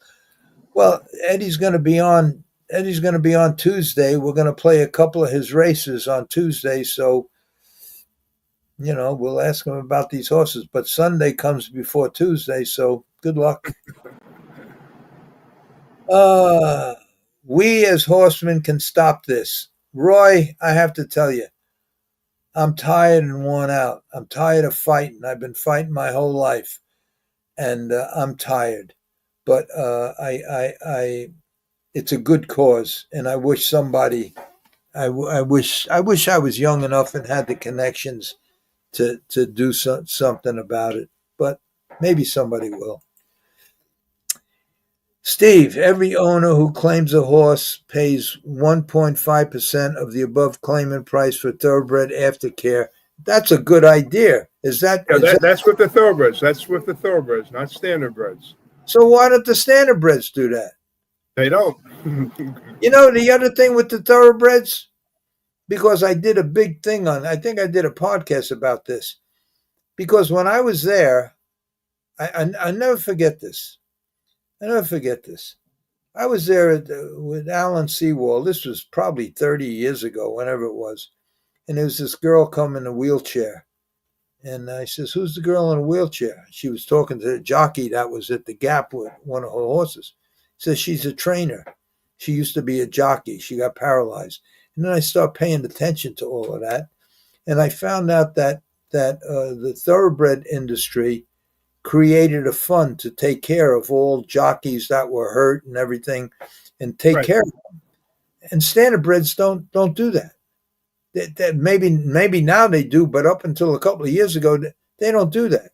I don't think they do. So you get hurt in a race or something, you're fucked. You're fucked. Like nobody cares. You would think that the horsemen, some committee or some put together some kind of fund or something to take care of these guys. I remember that kid, Billy Parker. Oh, God, he must have been in a coma for a year or 2 years. I remember that. 4 or 5 years before he could walk. Now he's one of the leading. What guts that kid had. What a kid. I met him. I never saw him again after he got hurt. But I saw him through the barn area. He could just about walk. He was all, oh my God! And now he's driving horses again. This kid was hurt really, really bad, and no insurance. I don't know how he did it, but good for him. But I don't know. This harness industry is so fucked up. Oh, you got that other kid, Anthony. I think it's like Colada or something like that. Yeah. That poor kid been in a wheelchair now. Yeah. It's terrible. Same thing with the kid Monticello, who's been on the podcast a couple of times. So what the fuck's his name? Mario Marcelino. That poor kid, paralyzed from the neck down. Good kid, young, good looking, good driver, good trainer. Paralyzed from the neck down, sitting in a wheelchair. Can't move nothing. He comes on the podcast. We had him on 2 times already. We're going to have him on again. What a good kid. And he sits there talking because he's good friends with Joe. And he sits there and he talks about all the old times and good times. And I said to him, I says, listen, he lives in Monticello. I'm going to get a jog cart with a buckets, with a bench seat, with some railings and everything. And I'm going to come up there. We're going to get you out of that wheelchair and put you on a jog cart and let you go around. But his wife don't want me to do that. She says no, because he can't sit up by himself. He can't do nothing. I guess he's strapped in that wheelchair. It's sad, but it's just terrible. We've had a lot of guys in our sport die in race accidents. Yeah. Let alone be crippled. I mean, we've had a bunch of 5 in 1 year. 1 year, 5. Very, very close friends of yours and mine. So. Yeah. Okay. Kelly says, hi, everyone. Roy says, exactly right, Larry. Take 1% out of every race in America to go toward retirement horses. Right. I can't do it. The only one I know that could start this ball rolling is right on the screen right there, Freddie. Well, it also goes into starting fees. Have a starting fee for $5. I think the thoroughbreds do $10. Have us do like $5 per Well, start. HISA started when they started. It was a government agency that put it together. When they started, they had no clue what the fuck they were doing, and so what they did was they slammed the door on everything because they didn't know what to leave in, what to leave out, because they didn't know nothing.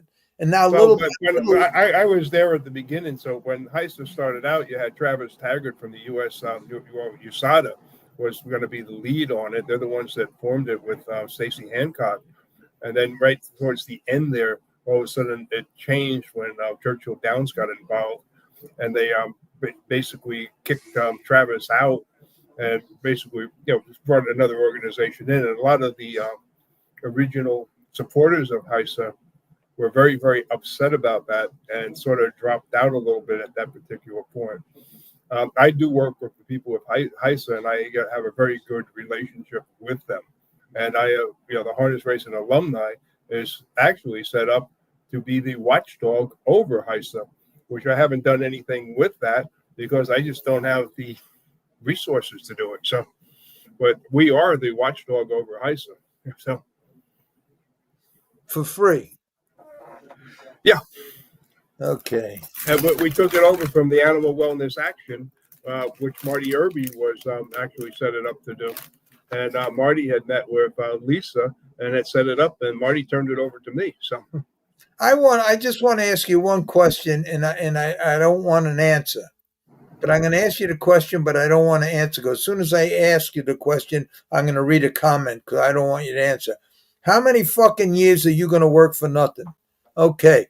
Sundance says, Roy, when we had our own horses at Pocono, I used to break them to ride and donate them to families for their kids to ride. Very nice, Sundance. Sundance come over the house the other day to watch the dog because I had an appointment. I had to meet Manny's friends, and she took an Uber home and she left her keys here. Okay. David Arthur Roy is right. If there was a will to stop the killing of horses, it would happen. Jesse Black, the breeders have some responsibility in this situation too. I guess you're right. Hey, look, in my opinion, everybody that's licensed by the United States Trotting Association should be willing to help. They're all in the horse business at one way or the other, but they definitely should start by taking one. Hey, look, when the state wants something, when the racetrack wants something, they just fucking keep taking more and more percentage out. They make up a new race. They take an extra 3% out. They invent another race, a pick 7 or pick 10 or a double trifecta or whatever the fuck you want to call it, and they just take another 15% out there, and they do whatever the fuck they want. Why can't they take 1% out just to save these horses? Okay. Tommy Sticks, I'll be in the movie for free. Tommy, I'm going to tell you something. If I'm very, very close to making a deal. The only reason this movie hasn't taken place is because of COVID, and then all the strikes, and then Frank Valalango killed himself with fentanyl, and on and on and on and on. It's nobody's fault, the situation that happened. But now we're getting very, very close with Fox and one or two other major movie companies. But if I can't strike a deal with them, because what they want to do is they want to give you bullshit money up front, and then they want to control the whole thing. And right now I'm not at the point where but pretty soon, because of my age, I'll get to the point if something don't happen where I wouldn't give a fuck if Donald Duck played me. Just give me enough money to pay off my house, make a few bucks, go to Vegas, have some fun, and then drop dead. But I haven't gotten to that point yet. I just get aggravated and like what Eric Cherry says. Why should I cut off my nose to spite my face? Well, that's how I am. Because if they don't make a good deal with me, I'm going to try to raise the money privately. I could probably make a movie for $1 million and make it look like a $10 million movie. My friend that makes movie, Kevin Interdonato, he does that. The problem with that is that you need distribution. So probably if I could raise 5, 6, 7 million, I could get distribution, make a movie that looks like a $20 million movie, so it's very, very complicated in a hua business. But sooner or later, I'll get it done. Look, I got through a lot of things in my life, and everything I ever wanted to do, I did, and I'm sure I'll do this thing. I'm just on hold now. And a good thing about raising the money privately is that I have total control, and I could put all my friends in, just like Chaz Palminteri did when the Bronx Tale, when he put all neighborhood guys in, and that's what I would do in the racetrack scenes and everything else. And I already have like Manny. Manny would be a perfect guy as my chief runner, Charlie. He'd be a perfect. Where is Manny tonight? Manny is on. He just. Oh, he didn't he come on? Did you see him in the comments? I don't know. Oh, I thought he was. I thought I no I I didn't see him. no I don't know, but he'll probably call me tomorrow. I had a meeting with him the other day, but I never mentioned you because we had that meeting with his No, don't worry about it. we had a meeting with his friends, and it was quite a meeting. And then we were talking for about 3-4 hours, and then I just left because it got to be like 2 o'clock. It took me 3 hours to get there. It took me 4 hours to get back. So I never mentioned it. But in fact, he's I think he's going to come on one of the shows. But I'm sure I'll talk to him tomorrow. And he hasn't called you yet, Freddie? No, not yet. All right. Okay, let's see. Tommy Stig says, I'll be in the movie for free. You will be if I do the movie myself, if I raise the funds. Okay, Arthur, of Korea, you're right. You're right. What's that word? Courier. Of Korea, you're right, Jesse. I don't know what that means. Okay. Roy, Jesse, you are right. The breeder should always be responsible, even years after he doesn't own the horse. Yeah, we all know that. It's just what are you gonna do? Of course, you're right, Jesse. Gary D, my cousin and I say 14 standardbred horses from going to the Amish, all doing great. Yeah, the only horses the Amish really Hey, I want to say something to Gary D there. That's great that you saved them from going to the Amish, and that's what a lot of people need to do to step up to prevent them from going to the Amish, and that is the right direction to go. If we could basically stop the horses going to the Amish, we could probably save a lot of horses, and we could reduce the number of standardbreds going to slaughter. Currently, of the 20,000, about 3,000 are standardbreds. Wow. Wowie. The only reason an Amish should have a horse, and that's why when they came to the barn, they come to the barn, they say, you have any horses for sale?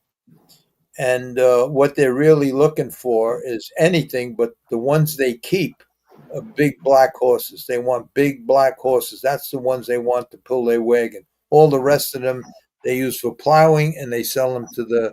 That's a good statement, Larry. Good statement. Good statement. What's good? What was good? What did I say that was good? Identifying what horses they're after to pull the buggies, the black ones. Yeah, the big black ones. They'll give you. They'll go up to $1,000 for a big black horse. They go more money now, so they spend more money to buy them now. Oh yeah. It's not like it used to be. spend more money for them now than they ever did when we were training horses. David Arthur says to Gary, "That's godly." It sure is. And Sundance says, "That's awesome." It sure is. Okay, Angelique says hello to Kelly. Kelly says hello. Okay, let's see. Uh-oh. Today Eddie ran last. Oh my God. Wow. I think he drove all the way up to, oh my God.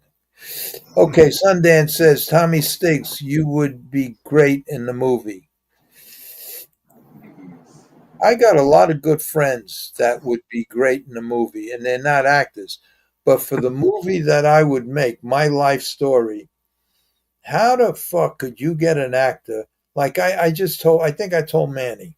So Manny said, well, what's a runner do? I says, okay, I'll send a runner to OTB. And I told him, you have to be, naturally, the runners I had were experienced bettors. They know not to get shut out. They know how long it takes to get in, how long it takes to make a bet, so they get all the bet in and everything else. And then I also told them, I says, if they want it, if you win like 30, 40,000, they're going to tell you to give you a check.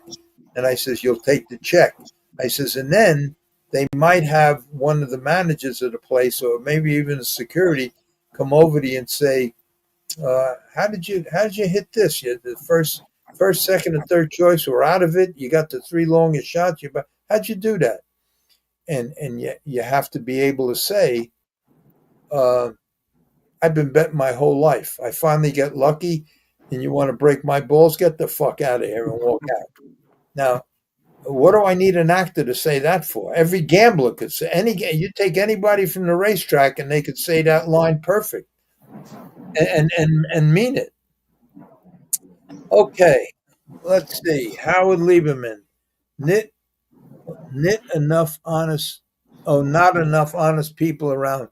Big operation, have lawyers on call. Baffert, the late Wayne Lucas, and guy in jail with Derby winners, 3 dead thieves. Well, he's probably right. Howard Lee, average age of horse players. You're right. I did a whole show on that. I think it was 90% of the people that go to the racetrack are 55 and older. So probably you're probably right. 65, 60. Yeah. It's terrible. That's why I said try giving the. Yeah, I ain't gonna go into that. Okay, Freddie needs to do another Roosevelt reunion. Freddie needs to do another Roosevelt reunion. Do you mean he's going to do? He's going to do another. He's going to do. We have to, even though we did the last one, we're going to have to do another one. I already see that coming because I've had too many people say that we have to do another one. But yeah. I think that we're going to have to combine the next one to be Roosevelt, Yonkers, and the Meadowlands. Maybe throw Monticello and Freehold in and just do like a whole metropolitan area. And just find a location to do it. So, well, put it together, Freddie, and we'll get whatever you need to get it done. Just tell me when and where. At your house tomorrow night. Larry, didn't you ask John DeSimone to come on your show? No, I didn't ask him. He would, but I think he's a starter at Yonkers. And doing very well. But I wouldn't ask him to come on the show because he's a starter at Yonkers. He's licensed, and it'd probably be in his best interest if he didn't come on. Because did he replace Andy Toscano? I don't know. I don't know. So, but Johnny's a good kid. And Johnny was a good driver, and he come up with Johnny Platino and George Brennan, and they were all them kids were good. They were all good kids. Brennan broke loose, and Platino. I think Platino now is basically out of the horse game. But in my opinion, I think Johnny Platino was the best of the three of them. He was very, very good, very sharp, The other two, I shouldn't say that. They were all good, but in my opinion, I think Platino uh, was the better of the three. I think. But I shouldn't say that. They were all good. Okay, you're handling these conflicts of interest fine. Finery. What's that word? Fine Larry. He lifts. See how smart I am? I figured that one out. Left the L out of. You're handling the conflicts of interest fine, Larry. Thanks for ivermectin. Thanks for ivermectin. OG. What's OG mean? I don't know what that means. But okay. Rick Simon, I have the blood test now. It's on my chart electronically. We are getting twice a month infusions. Only had one so far, but the tumor may be bleeding a lot because it is part of the shrinking. Okay, so I guess you're not going to go the ivermectin route, but you have all the information if you want. And if I was you, I would spend the $400 and send that doctor. I sent you all the information. And as she's taken this, because ivermectin will not interfere with anything that you're doing now. And that's what I would do. Okay, Francis, put almighty Manny on the job, Larry. Manny is he's not on tonight. I'm surprised he's not on tonight. But Manny, he's going to come on Tuesday, I think. Manny's the kind of takeover guy. He comes on and he's very very smart, very very sharp. He asks a million questions, and he has the ability to remember the questions, look up the answers to make sure they're right, and then he stores them. And he's a pretty sharp guy. He just talks a little bit too fast and a little bit too much sometimes. That's why yesterday when I had Ron on, he sends me a message on my phone, and he says, "Send me a link. I want to come on." And I says, "Manny," I promised Ron that the night would be his. I'm going to send you the link, but just keep in mind it's his night, and I just want to ask him a question." But he behaved himself last night. The night before, he was a fucking horror. He was snoring. He was doing everything. He went to refrigerators, was eating, snoring, papers, doing everything. It was a fucking horror. Last night he behaved himself. He was good. And then when I tell him about it, he laughs. Okay, the doctors say they don't operate stage 4 tumors. They only treat the radiation or infusions. Okay, so there's a tumor on the back of the neck, and if the infusions are shrinking the tumor, okay. All right, I guess that's good. I guess that tumor has roots, and maybe they don't. Who knows? I don't know. I just wish her well. Howard Liebman, Larry, you're doing fine. Stop knocking yourself. Great job. Knew you in early 60s, Larry. P. Underrated driver. Had to watch Herv organize the exacta, finishing the trifecta like a director with precision. You're a pretty sharp guy, Howard. Oh boy! If everybody knew how great Hervé was, he wasn't only a great driver. He was great in every phase of the game. In every phase of the game, from training to driving to rigging to betting to gambling, and I really believe that I don't know how many wins he has, but I really believe that if you took at least half of the second place finishes that he had, I really believe they could have been wins very easily, and he would be the leading driver of all times. But he was quite a guy, very very talented, extremely talented, more talented than people realize. Well, Because one of the best stories is that you had Joe Rico on. I think Joe told the story when he was first starting out to race at Roosevelt. Joe leaves with a horse, and Hervé comes up on the outside of him, and Joe looks at him and says, "I can't hold him. I can't let you go." So Hervé looks and tucks it in back of him. And going down the stretch, Hervé pulls up alongside Joe as he's passing him. He says, "Can you hold him now, kid?" yeah, well, Hervé, it's tough. Like I think I answered a question once a couple of podcasts back, and everybody knows my past and why I did what I did, how I did it, and I said in my opinion, because I won races and I lost races, but I won the races I had to win and I lost the races I had to lose.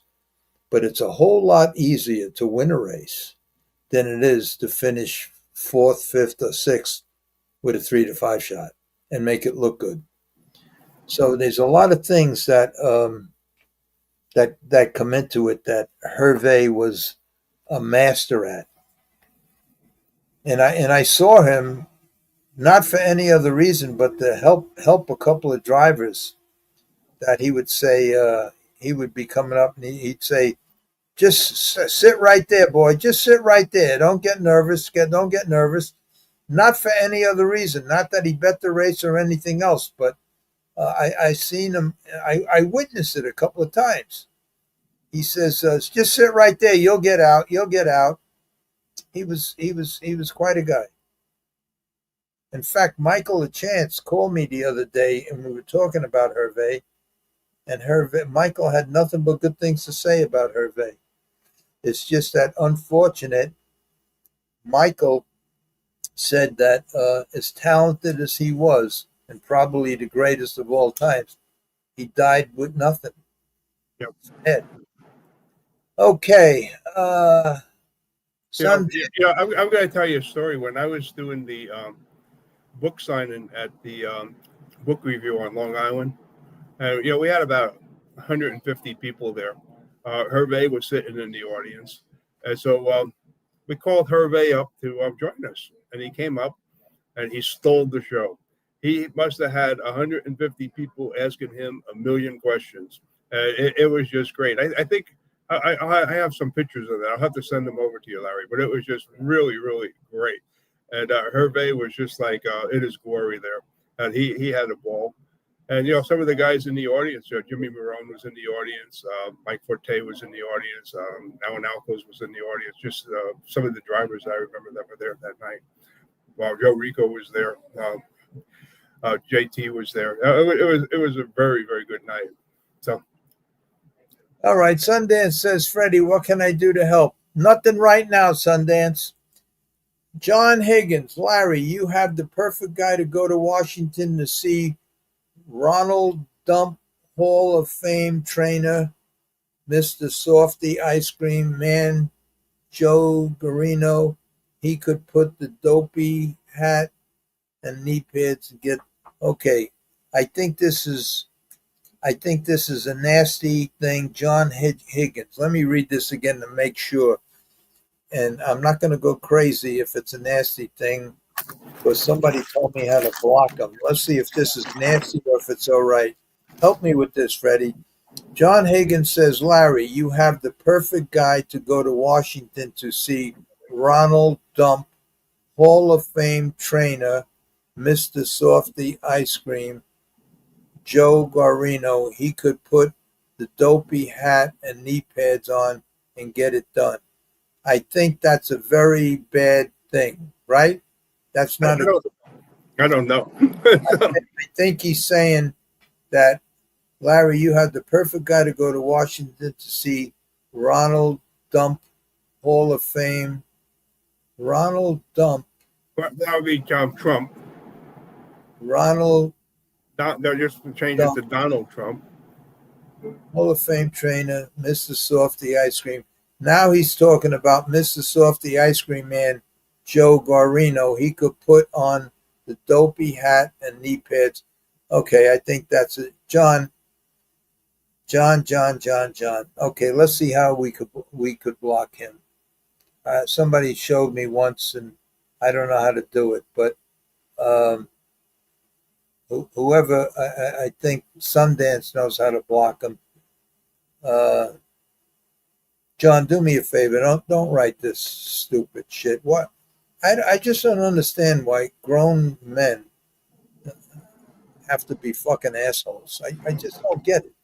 I don't get it. Everybody's here. We're all friends having talks, and then you get a fucking jerk off that got to come up with this stuff. Joe Guarino's my friend, and let me tell you something, John Higgins, if that's your real name, it probably isn't. I would pay you. I would give you $5,000 in cash if you would come here and say that to Joe Guarino's face. And what I'll do is I'll stand behind you so your head don't hit the ground, so you don't get you don't die from a concussion. And that's what I'll do. And then I'll even pay for your way back home wherever you come from, and you'll make $5,000. So John Higgins, why don't you just text back in the comments and say, okay, give me your address, and then I will give you my address, and there'll be $5,000 in cash waiting here for you with me and Joe Guarino. So now let's see. Let's see. All right, Larry. What's the next question? The next question is Howard Lieberman. My buddy interned one summer at Yonkers, no pay. Last day he worked there, a guy marked program up, stuck a $50 bill, circles, 4 horses, all win. Very good. My buddy interned at Yonkers. Very good. Freddie, when does the sale book come out for the yearlings at Harrisburg? I think in August, the end of August usually. Steve, that 1.5% is well spent and in all my years claiming horses, I've never heard a single person bitch about it. He's talking about the 1.5 in the thoroughbreds, right? Right. Mm-hmm. Great stories from Mario. Yeah, we got to get Mario back on. And I think he enjoyed coming on too. Standardbred foals down 45% last 4 years. That's exactly what Eric was saying. They're definitely down. Now I'll go back there. The last I heard, the registration foals were between 7,000 to 8,000 a year. Okay, Howard Lieberman says Freddie's dad, Bill Hudson, one original catch driver with Huey Bell. Yep, you're right. 100% back in the 50s. Yeah, Billy Hudson and Huey Bell. Gary D. Hanover Shoe started recruiting about 20 or more years ago. Incredible setup for rescue horses. Put me in the movie, Larry. Put me in the movie, Larry. Forget about it. Forget about it. Hey, if I make the movie, there's going to be. I'm going to need a lot of regular racetrack guys, because there's no actor. There's no actor that could play. That could play some of the parts that have to be played. I guess maybe they could. I don't know. Bab 329. I'm an actor, Larry. I could play you better than you could play yourself. I'll do it for free.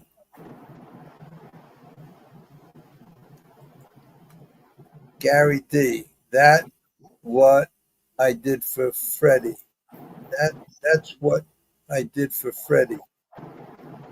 I don't know what that means. There Roosevelt was my favorite track ever. Yep. are a lot of people's. Okay, Sundance, Francis, Cigar Manny. I guess everybody's looking for Manny. OG usually means original gangster. Oh, so that what OG meant at the I don't know, all right. I'm 79, Larry. Watched you drive at Trotters. Watched you drive at Trotters train runners. Very talented and smart. Give yourself credit, and your guests are very kind and smart. What about Santaramo? Do you know that I just texted Santaramo, Andy, this morning? He put something on Facebook or something, and I text him and I says, I should have it right here. I text him and I says, you got to come on the show. And then he says something about, then he said something about, he said something about the, he said something about statute of limitations or something like that. But I'm going to get him on the show. I'm going to get him on. I can't find what, but I'm going to get him on. He's quite a character. That's another guy. Good trainer, good driver, and just love to have a good time. Last time I saw him, we had dinner in I forget that restaurant in Florida. Last time I saw him. The Italian place. Yeah. That poor guy. I know the place you're talking about. Yeah, that poor guy died. He nice guy. Okay, Rick Simon. We will go both routes, while the ivermectin. Oh, Rick Simon. Well, the ivermectin as well. I'm putting it together. The test came back Tuesday. Okay, Rick. Good. I'm glad to hear that. Okay, Herb had the best hands until Walter Case Jr. I heard Walter Case had a stroke. Anybody knows how he's doing? I heard the same thing, but I don't know how he's doing. Another talented kid. Drugs, drinking, terrible. And then he finally cleans himself up and he gets a stroke. Unbelievable. Gary D. had over 15,000 wins, Larry. I guess that's Hervé. It certainly wasn't. Right. That was Hervé, right? Right. I think he's in second place on the all-time driver standing. He could be in third by now, but I think he's second. So. Well, if half the seconds were wins, nobody would ever catch him. And believe me, half the seconds could have been wins. Okay.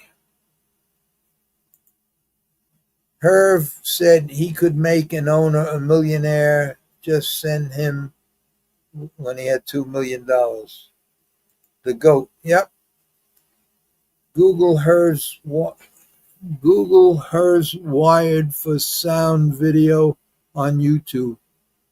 His chatter during the race is priceless. You can see what a character he was. 1 in a million. You're right.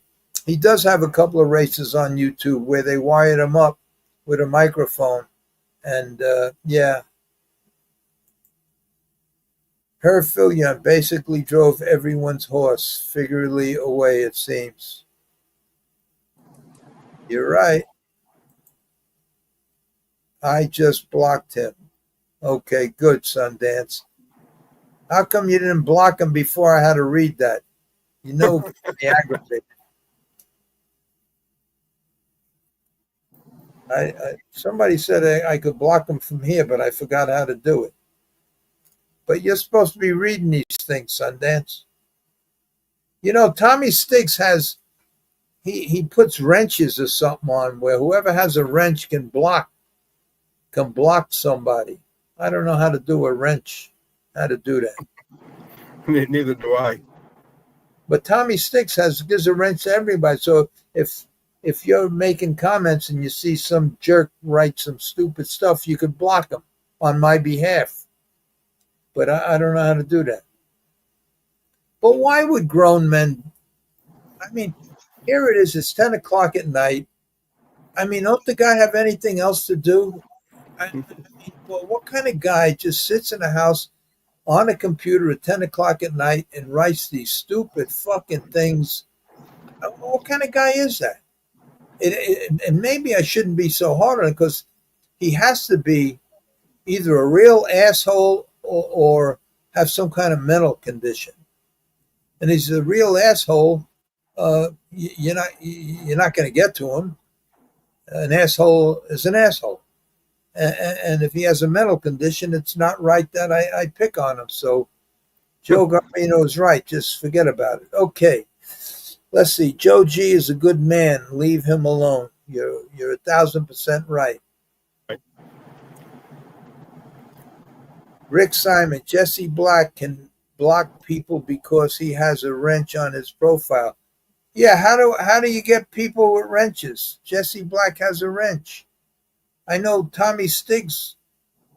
Sundance must. I don't know. Sundance. I don't know. I'll figure it out. Okay. Let's see. Sundance. Larry, don't what? Easy 5K, Higgins. I don't know what that means. Gary D. Definitely block. Look for blue dots. Block him. Okay. I never understand grown men coming online acting like bozos either. Keyboard warriors are everywhere. They're not bozos. They're jerk-offs. They're assholes. That's what they are. Okay. Tommy Stiggs should also be able to block people. Okay, Stephen. I'm doing pretty good with these comments tonight.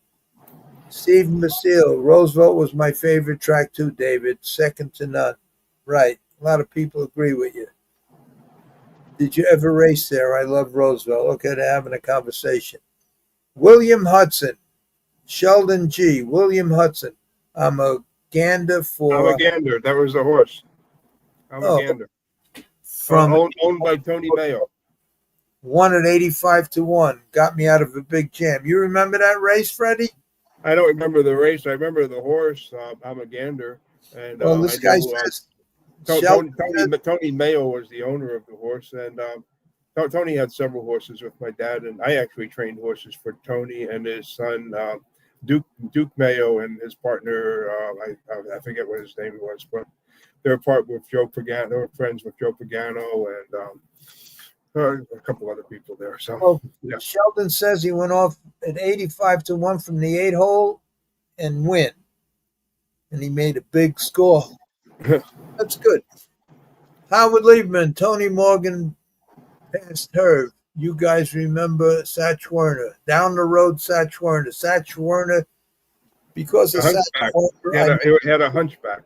I made the biggest single bet I ever made on a standardbred that I drove. And I bet $10,000 to win from the 8-hole. Satch Werner had the rail. And I bet $10,000 to win on him. And I knew to get the lead from that Satch Werner, that front running lunatic, that I just had to beat him to the first. Well, to explain why he was the front running lunatic, because as he's cutting over, he turned his head to the right, and if you were there, he's going to knock you down. Yeah, he was nuts. He would just cut right across it. He didn't care whether you were there or not. Guy with a hunchback little. Anyway, so what I did was I says I got to time the gate just as the wings are closing, and just bust out of there and hope I make the top by the 8th pole by the end of the first turn. So I'm laying back in the starter instead of just going. The starter saying, "Get that 8-horse up here, get that." So I'm trying to bring him up, but I don't want to bring him too far, too close. And he keeps saying, "Bring that 8-horse up here." So I start letting them pace on, and I had a ton of horse. I had start letting them pace on. In the starter, instead of, just as we straighten out, instead of going on, he's waiting on me Get that 8-horse up here. So I come charging, and he rammed into the gate and jumped back, made a break, come right back pacing in one step. I caught the gate, but I didn't have the momentum, and I got parked to the quarter pole. I made the top, and I told the story once before. I made the top, and it was at Yonkers Racetrack, and as soon as we hit the top of the stretch, it was a short stretch. I think it's 550 feet to stretch. And I look back, I'm like 5 in front, and I'm looking at the board, and he's 4-1. He's 9-2. And I bet 10,000 on him. And all of a sudden, now we have about 30 feet to go to the wire. And all of a sudden, I hear the crowd roaring. And I look to my right, and here comes this horse flying. And it was a left-handed whip going up and up, whip, whip, whip, whip. And I try to get my horse back going, and it was like a 10-minute photo. Then they called for a print, and it was Joe Feraldo, and he beat me by a lip. So explain which Joe Feraldo that was. Joe Feraldo, not the lawyer, not the head of the USTA. Right. It was Joe Feraldo, the trainer. Right. His father was his cousin. They were cousins. They're cousins. They're cousins? Yeah. Oh, I didn't know that. Yeah. I went up to after the race. I went up to his father. His father had a box there. His father was a doctor. Right, Dr. Feraldo. Dr. Feraldo, yeah. And I went up to his father, and I says, "Hi, Doc." He says, "She's a tough beat, but I'm glad I beat you." I says, "Yeah, could you lend me a quarter? I got to get back over the Triborough Bridge." I'm almost positive it was a quarter. I think the Triborough Bridge was a quarter or 50 cents. Yeah, they were a quarter back then. A quarter, yeah. And I asked him for a quarter, and he says, "What do you mean? What do you?" And I told him the story. So Joe come up by then, and he says, "Why didn't you tell me? Why didn't you say something?" And I didn't.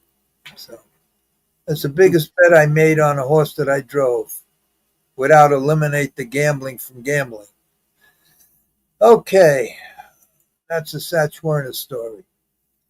I'll bet he's an asshole, an a-hole with a few mental conditions. Yeah, you're probably right. I can block him now. I thought you already did. Steve, I worked with a guy by the name of John Farella, who I think I know that guy, who trained trotters, raced at Roosevelt and Yonkers.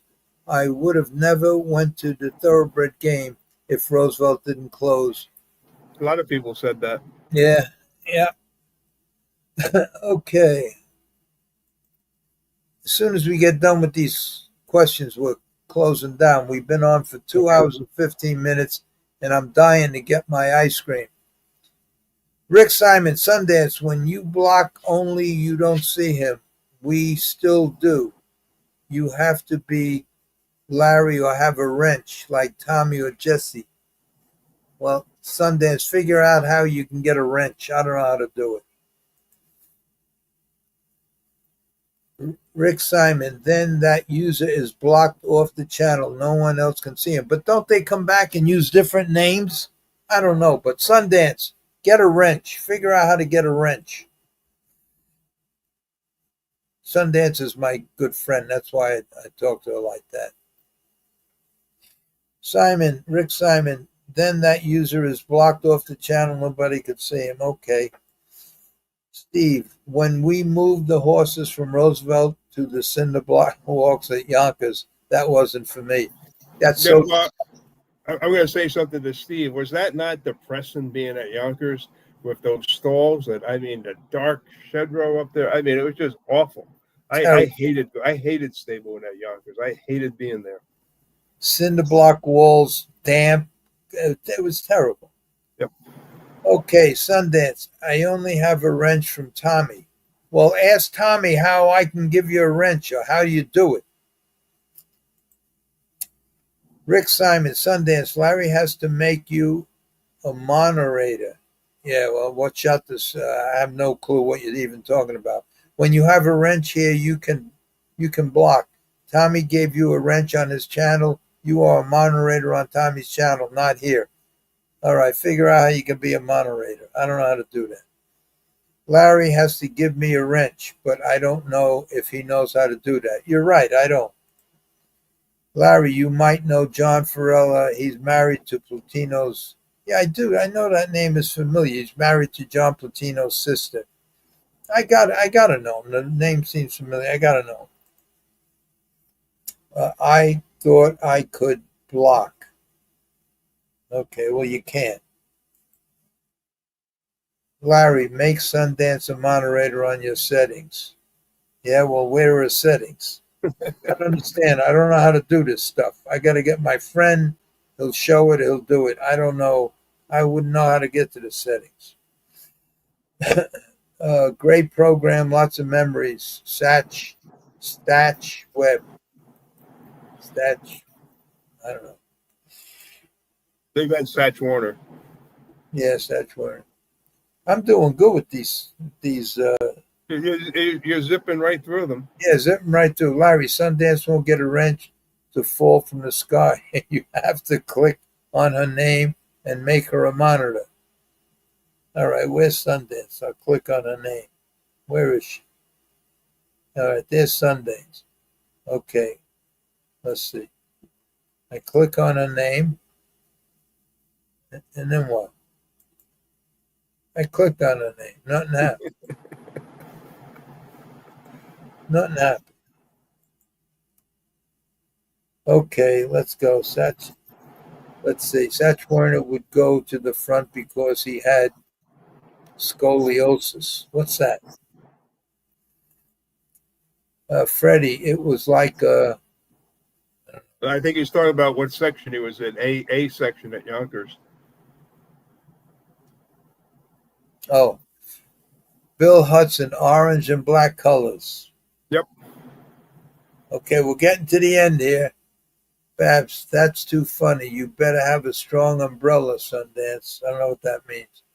Freddie, going from Roosevelt to Yonkers was like from the penthouse to the outhouse. Very kidding. All right, Freddie, that's it. I'm going to get an ice Okay. cream. Been on for 2 hours and 17 minutes. I'll see you next Thursday with Michael and Scott. Right. Then I got another guest coming on too. So. Okay, that's good. We'll have some fun.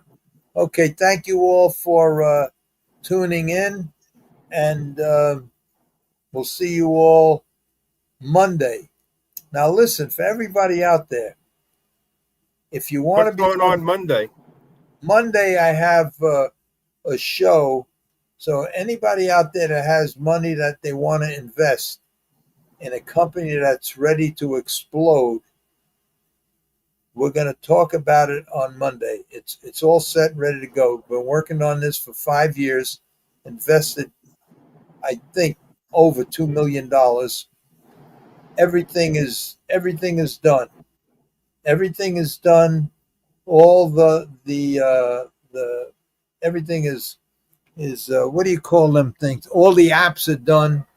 Everything that's created in the apps is copyrighted and we have patents on it. Not me, my friend.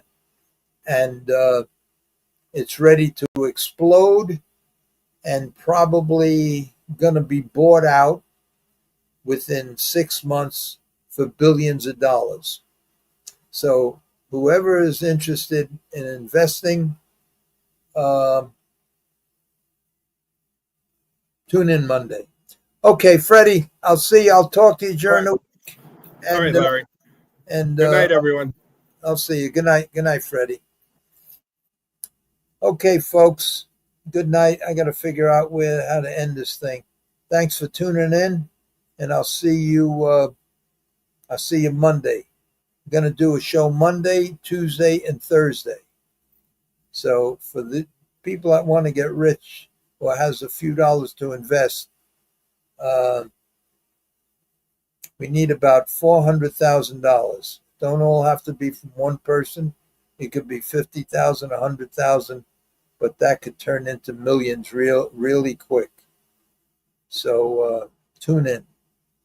Okay. Good night, everybody.